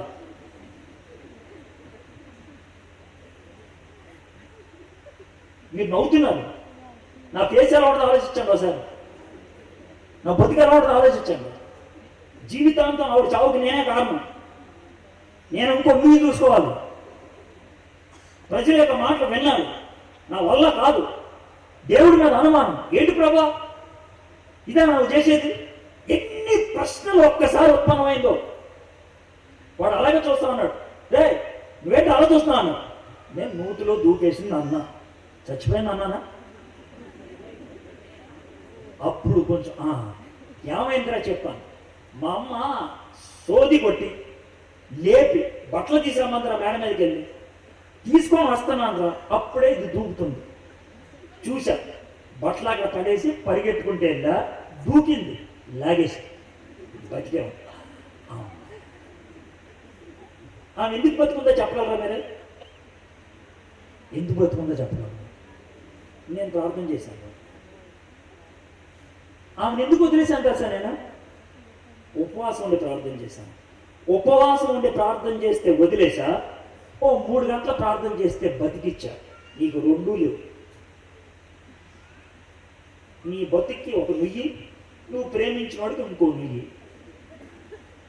అయితే ఒక్క చిన్న సలహా ఇస్తున్నాను, దయచేసి అంటే మీలో ఎవడైనా ఆత్మహత్య చేసుకోవాలనుకుంటే ఉపయోగపడే నూతిలో దూకొద్దా ప్లీజ్. ఒక్క పని చేయండి. మీకు చచ్చిపోయేటప్పుడైనా ఒక మేలు చేసిన వాళ్ళు అవుతారు. పాడి పడిపోయిన నువ్వులు ఉంటే వాటిలో దూకండి, మంచి నూతిలో దూకద్దా ప్లీజ్. ఇంట్లో ఊరేసుకోవద్దు దయచేసి అంటే సలహాలు ఇస్తున్నాను కొన్ని. ఎందుకంటే ఇంట్లో వాళ్ళందరినీ గొడవ పెడతారు. ఊరు బయటికి వెళ్ళి ఊరేసుకోండి, ఎవరికి తెలియదు. అర్థమైందా? మందు తాగి చచ్చిపోదాం అనుకున్నారు అనుకోండి, ఇంట్లో తాగొద్దు, బయటికి వెళ్ళి ఎక్కడో చోట తాగేసి చచ్చిపోండి. కనీసం చచ్చిపోయినప్పుడన్నా ఇది చచ్చాడు అనుకోవచ్చు. నువ్వు చచ్చిన తర్వాత కూడా మా చుట్టూ బాధలు అంటే ఏమో లాభం. నువ్వు బతికున్నప్పుడు లాభం లేదు, చచ్చిన తర్వాత కూడా లాభం లేదు. కాబట్టి మంచి సలహా, జాగ్రత్తగా నీకు అర్థం ఉంది చెప్తున్నా. అది కాకపోతే ఇదన్నా చేయండి. కనీసం చచ్చేటప్పుడైనా ఒక్క మాట అన్నా వినండి. అయితే నా జీవితంలో అలాంటి పని లేదు. ఆ అమ్మాయి బతికిపోయింది. అయితే వాడు ఏమన్నాడంటే, కంగారు పడతావు, సాయంత్రం 5 గంటలకే రమ్మని చెప్పాను, వస్తుంది, మన ఇద్దరం మారదాం అన్నాడు. అప్పుడు మాట్లాడు, మీ ఇద్దరం, నేను వాడు మాట్లాడు. వాడు చాలా గట్టిగా చెప్పాడు, పిచ్చి పిచ్చి ఆశ లేదు, ఏమన్నా చేసేది రైటా, నువ్వు చేసేది తప్పు అని చాలా స్పష్టంగా చెప్పాడు. అమ్మాయి వెళ్ళిపోయాడు. అమ్మాయికి 3 నెలల్లోనే సంబంధం వచ్చింది, పెళ్ళి అయిపోయింది. అయితే 34 సంవత్సరాల తర్వాత ఆమెకు పెళ్ళి అయితే 34 సంవత్సరాల తర్వాత మొన్న ఈ మధ్యన నాకు ఫోన్ చేసింది. ఫోన్ చేస్తే ఫోన్ ఎత్తాను. హలో ఎడ్వర్డ్ అని అన్నది. ఈ పిలుపు ఎక్కడ విన్నానే అని అనిపించి ఆ అమ్మాయి పేరు పిలిచాను. అంటే బాగా గుర్తుపెట్టావు, ఇన్ని సంవత్సరాలు నీకు గుర్తున్నాను ఉంది, చాలాసార్లు పిలిచావు కదా, 100 సార్లు పిలిచావు, గుర్తుంది అన్నాడు. ఏం లేదు, నేను నార్వేలో ఉంటున్నాను, నాకు 2 పిల్లలు, నేను ఇండియా వచ్చాను, బహుశా ఇది ఇండియా రావటం చివరిసారేమో, నేను ఒకసారి చూడాలని ఉంది అని అన్నది. ఎక్కడున్నావు? సికింద్రాబాద్లో. 2 రోజుల తర్వాత సికింద్రాబాద్లో మీటింగ్, నేను సికింద్రాబాద్లో పలానా చోట మీటింగ్కి వస్తాను, సరే వస్తాను అన్నది. వచ్చింది, వచ్చి ఏం లేదు నేను ఎందుకు చూద్దాం అనుకున్నానంటే మేబీ ఇంకో 2 వారాలు బతుకుంటాను నేను, నాకు బ్రెస్ట్ క్యాన్సర్ ఆపరేషన్ అయింది, కీమో కూడా పనిచేయలేదు, డాక్టర్స్ టైం ఫ్రేమ్ 2 వీక్స్ ఇచ్చారు, నేను చచ్చిపోయే ముందు ఒకసారి చూద్దాం అనుకున్నాను అని వాళ్ళిద్దరు కూతుర్ని పరిచయం చేసింది, అంకుల్ ఎడ్వర్డ్ అని చెప్పింది. వాళ్ళిద్దరు నా దగ్గరికి వచ్చారు, మాట్లాడారు. ఒక మాట చెప్తాను, మన ఇద్దరం పెళ్లి చేసుకుందాం అనుకున్నాను, వద్దనుకున్నాను.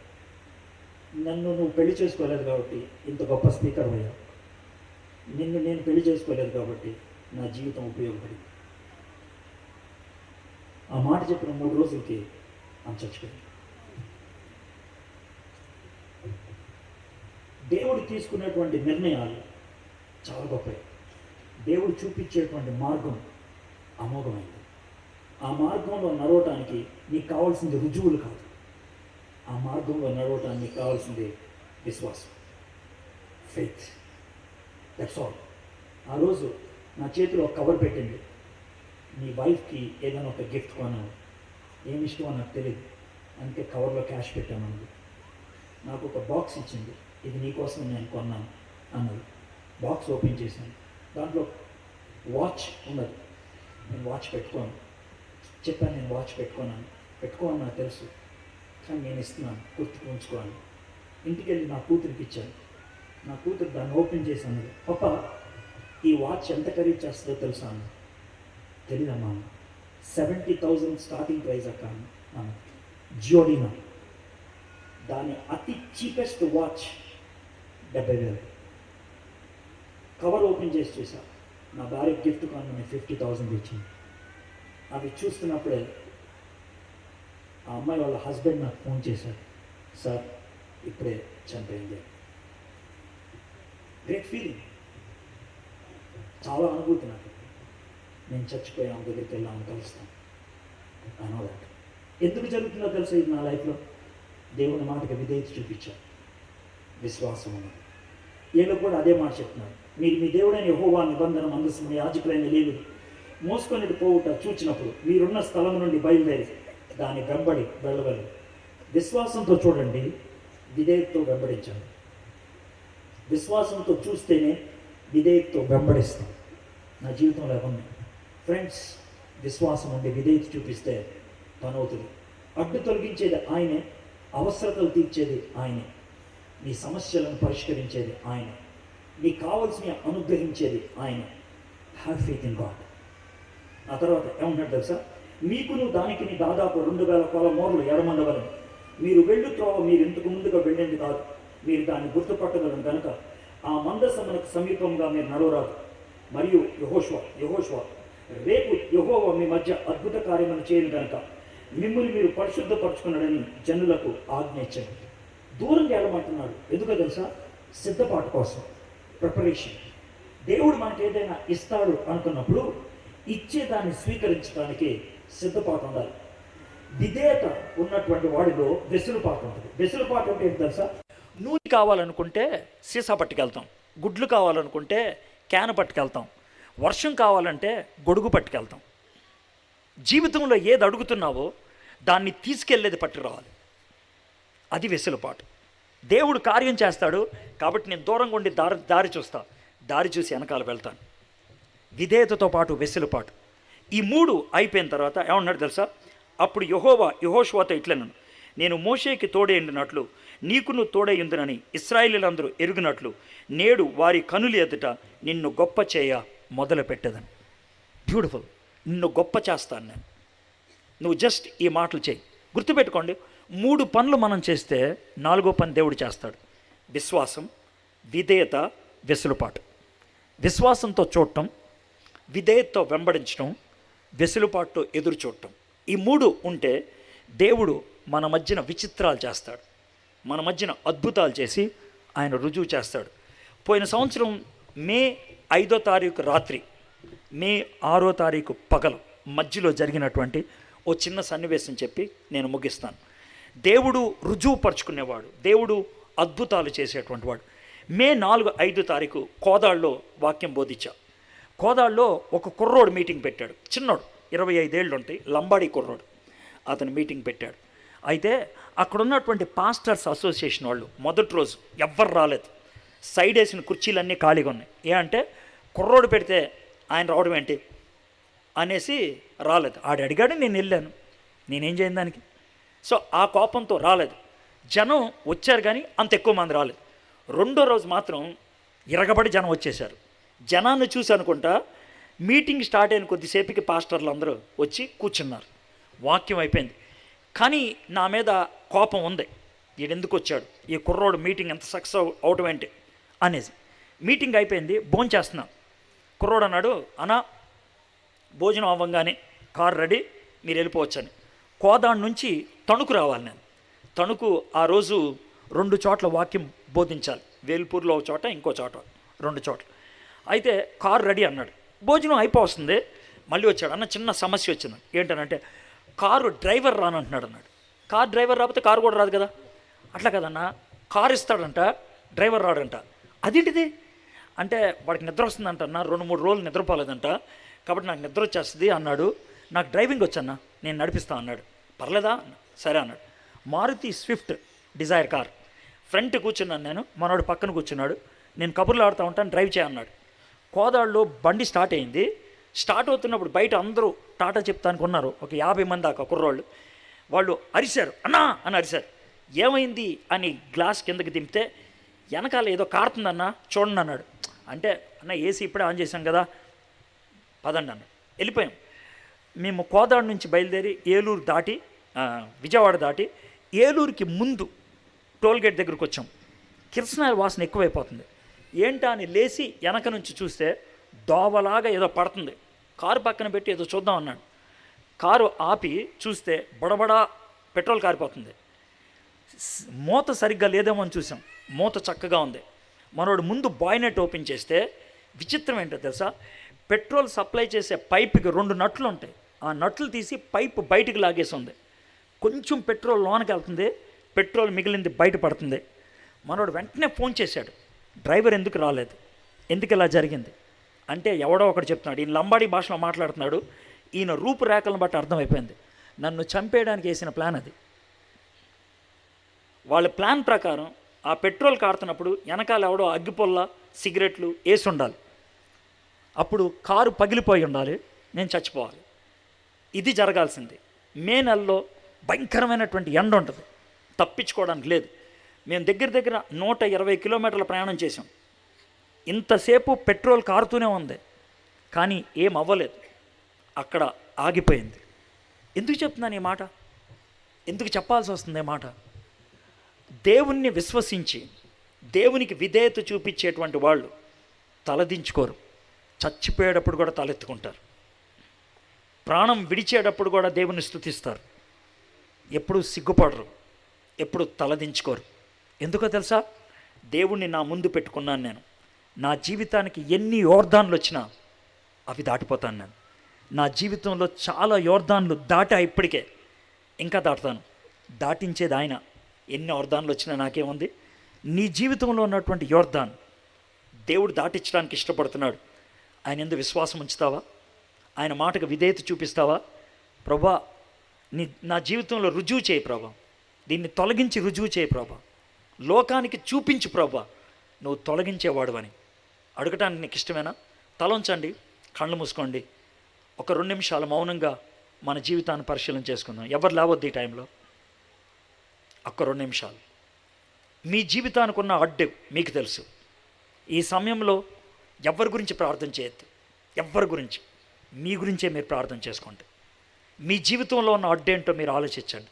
అది ఏదైనా అవ్వచ్చు, అవసరత అవ్వచ్చు, జబ్బు అవ్వచ్చు, కోరిక అవ్వచ్చు, తప్పుడు అలవాటు అవ్వచ్చు, ఏదైనా సరే నీ జీవితానికి ఉన్న అడ్డేంటో ఏసైతే చెప్పు. ప్రభా, ఇది నా జీవితానికి యోర్దాను, ఇది నా జీవితానికి యోర్దాను, నువ్వు నా ముందుండు ప్రభా, నన్ను నడిపించు. నువ్వు ముందెళ్ళిపోతే దారి సరళమవుతుంది. నేను వెనకాల వచ్చేస్తాను, నిన్ను వెంబడిస్తాను ప్రభా. మౌనంగా ఉండండి. దేవుడు ఈ సమయంలో మీతో మాట్లాడతాడు. దేవుడు మీతో మాట్లాడతాడు. ఆయన మాటల్ని కాదనొద్దు. నిన్న ఈరోజు ఒకే విషయం చెప్పాను. ఇస్కరియోతు యోధాకి నిన్న చివరి అవకాశం ఇచ్చాడు, కాదని ముక్కను తీసుకొని వెళ్ళిపోయాడు. ఈ రాత్రి నీ జీవితంలో యోర్దాను దాటడానికి యేసే ఒక అవకాశం ఇస్తున్నాడు. నా వైపు చూడు, నన్ను వెంబడించు, నేను దాటిస్తాను. ఈ రాత్రి దాటడానికి నీకు ఇష్టమేనా? నా యోర్దాను నువ్వు దాటిచ్చేసయ్యా, నా యోర్దాను నువ్వు దాటిచ్చు. నీ యందు విశ్వాసం ఉంచుతాను నేను. ఈ రాత్రి విశ్వాసం ఉంచుతున్నాను ప్రభా, నా యోర్దాను నువ్వు దాటిచ్చు. ఈ మాట నువ్వు చెప్పడానికి ఇష్టమైతే నేను ఎక్కువ సమయం ఇవ్వను, కొన్ని సెకండ్లు మాత్రమే ఇస్తాను. దేవుడు నీతో ఇప్పటికే మాట్లాడున్నట్లయితే, నువ్వు ప్రార్థన చేయటం మొదలుపెట్టినట్లయితే, ధైర్యంగా ఆయన వైపు విశ్వాసంతో చూడటానికి ఇష్టపడుతున్నట్లయితే, అలాగ చూడటానికి ఇష్టపడిన వాళ్ళు మాత్రమే లేచి నుంచోండి. చిన్న ప్రార్థన చేసుకొని ముగించుకుందాం. నేను ఎక్కువ సమయం ఇవ్వను, కొన్ని సెకండ్లు మాత్రమే ఇస్తాను. నా జీవితంలో యోర్దాను దాటించేది యేసయ్యే. ఆయన వైపు చూడటానికి ఈ రాత్రి నిర్ణయం తీసుకున్నాను. ఆయన వైపు చూస్తాను నేను. ఆయన దాటిస్తాడు, ఆయన దాటిస్తాడు. నన్ను దాటించేవాడు ఆయనే. నాకు అవిశ్వాసం ఉంది. ఆయన మాటకు విధేయత చూపిస్తాను. ఆయన వెంట నేను వెళ్తాను. రుజువు చేసేది ఆయన. మా దేవా, మా ప్రభు, మీకు వందనాలు, మీకు స్తుతులు, మీకు స్తోత్రాలు చెల్లిస్తున్నాం. ఈ లేచి నిలబడినటువంటి ప్రతి ఒక్కరిని బట్టి నీకు స్తుతులు, స్తోత్రాలు ప్రభా. నేను బయట చూడగలుగుతాను, నువ్వు గుండె లోతుల్లో చూస్తావు ప్రభా. యేసయ్యా, ఎవరైతే నీ యందు నిజంగా విశ్వాసం ఉంచుతున్నారో, ఎవరైతే నీ మాటకి విధేయత చూపించడానికి సంసిద్ధంగా ఉన్నారో, ఎవరైతే నిన్ను వెంబడించడానికి సంసిద్ధంగా ఉన్నారో, వారి జీవితాల్లో ఉన్నటువంటి యోర్దాను దాటించే దేవుడు నువ్వే ప్రభా. నువ్వు దాటిస్తావు. నువ్వు దాటించలేని యోర్దాను మా జీవితంలోకి రాదు ప్రభా. నీకు స్తోత్రం ప్రభా, నీకు స్తోత్రం ప్రభా. వారి జీవితంలో నువ్వు చేసినటువంటి ఈ అద్భుతానికి వారు సాక్ష్యం చెప్పాలి ప్రభా. వారు సాక్ష్యం చెప్పాలి ప్రభా. నేను ఏ విధంగా సాక్షిగా నిలబడ్డానో వీరు సాక్షిగా నిలబడగలిగినట్లు దీవించమని, నీ వాక్యాన్ని మా జీవితానికి ఆశీర్వాదకరంగా చేయమని యేసు నామములో ప్రార్థన చేయించున్నాం తండ్రి, ఆమేన్. దయచేసి కూర్చోండి. ఈ 2 దినాలు వాక్యం బోధించడానికి నాకు ఇచ్చినటువంటి అవకాశాన్ని బట్టి పాస్టర్ గారికి, సంఘ సభ్యులందరికీ వందనాలు. Thank you.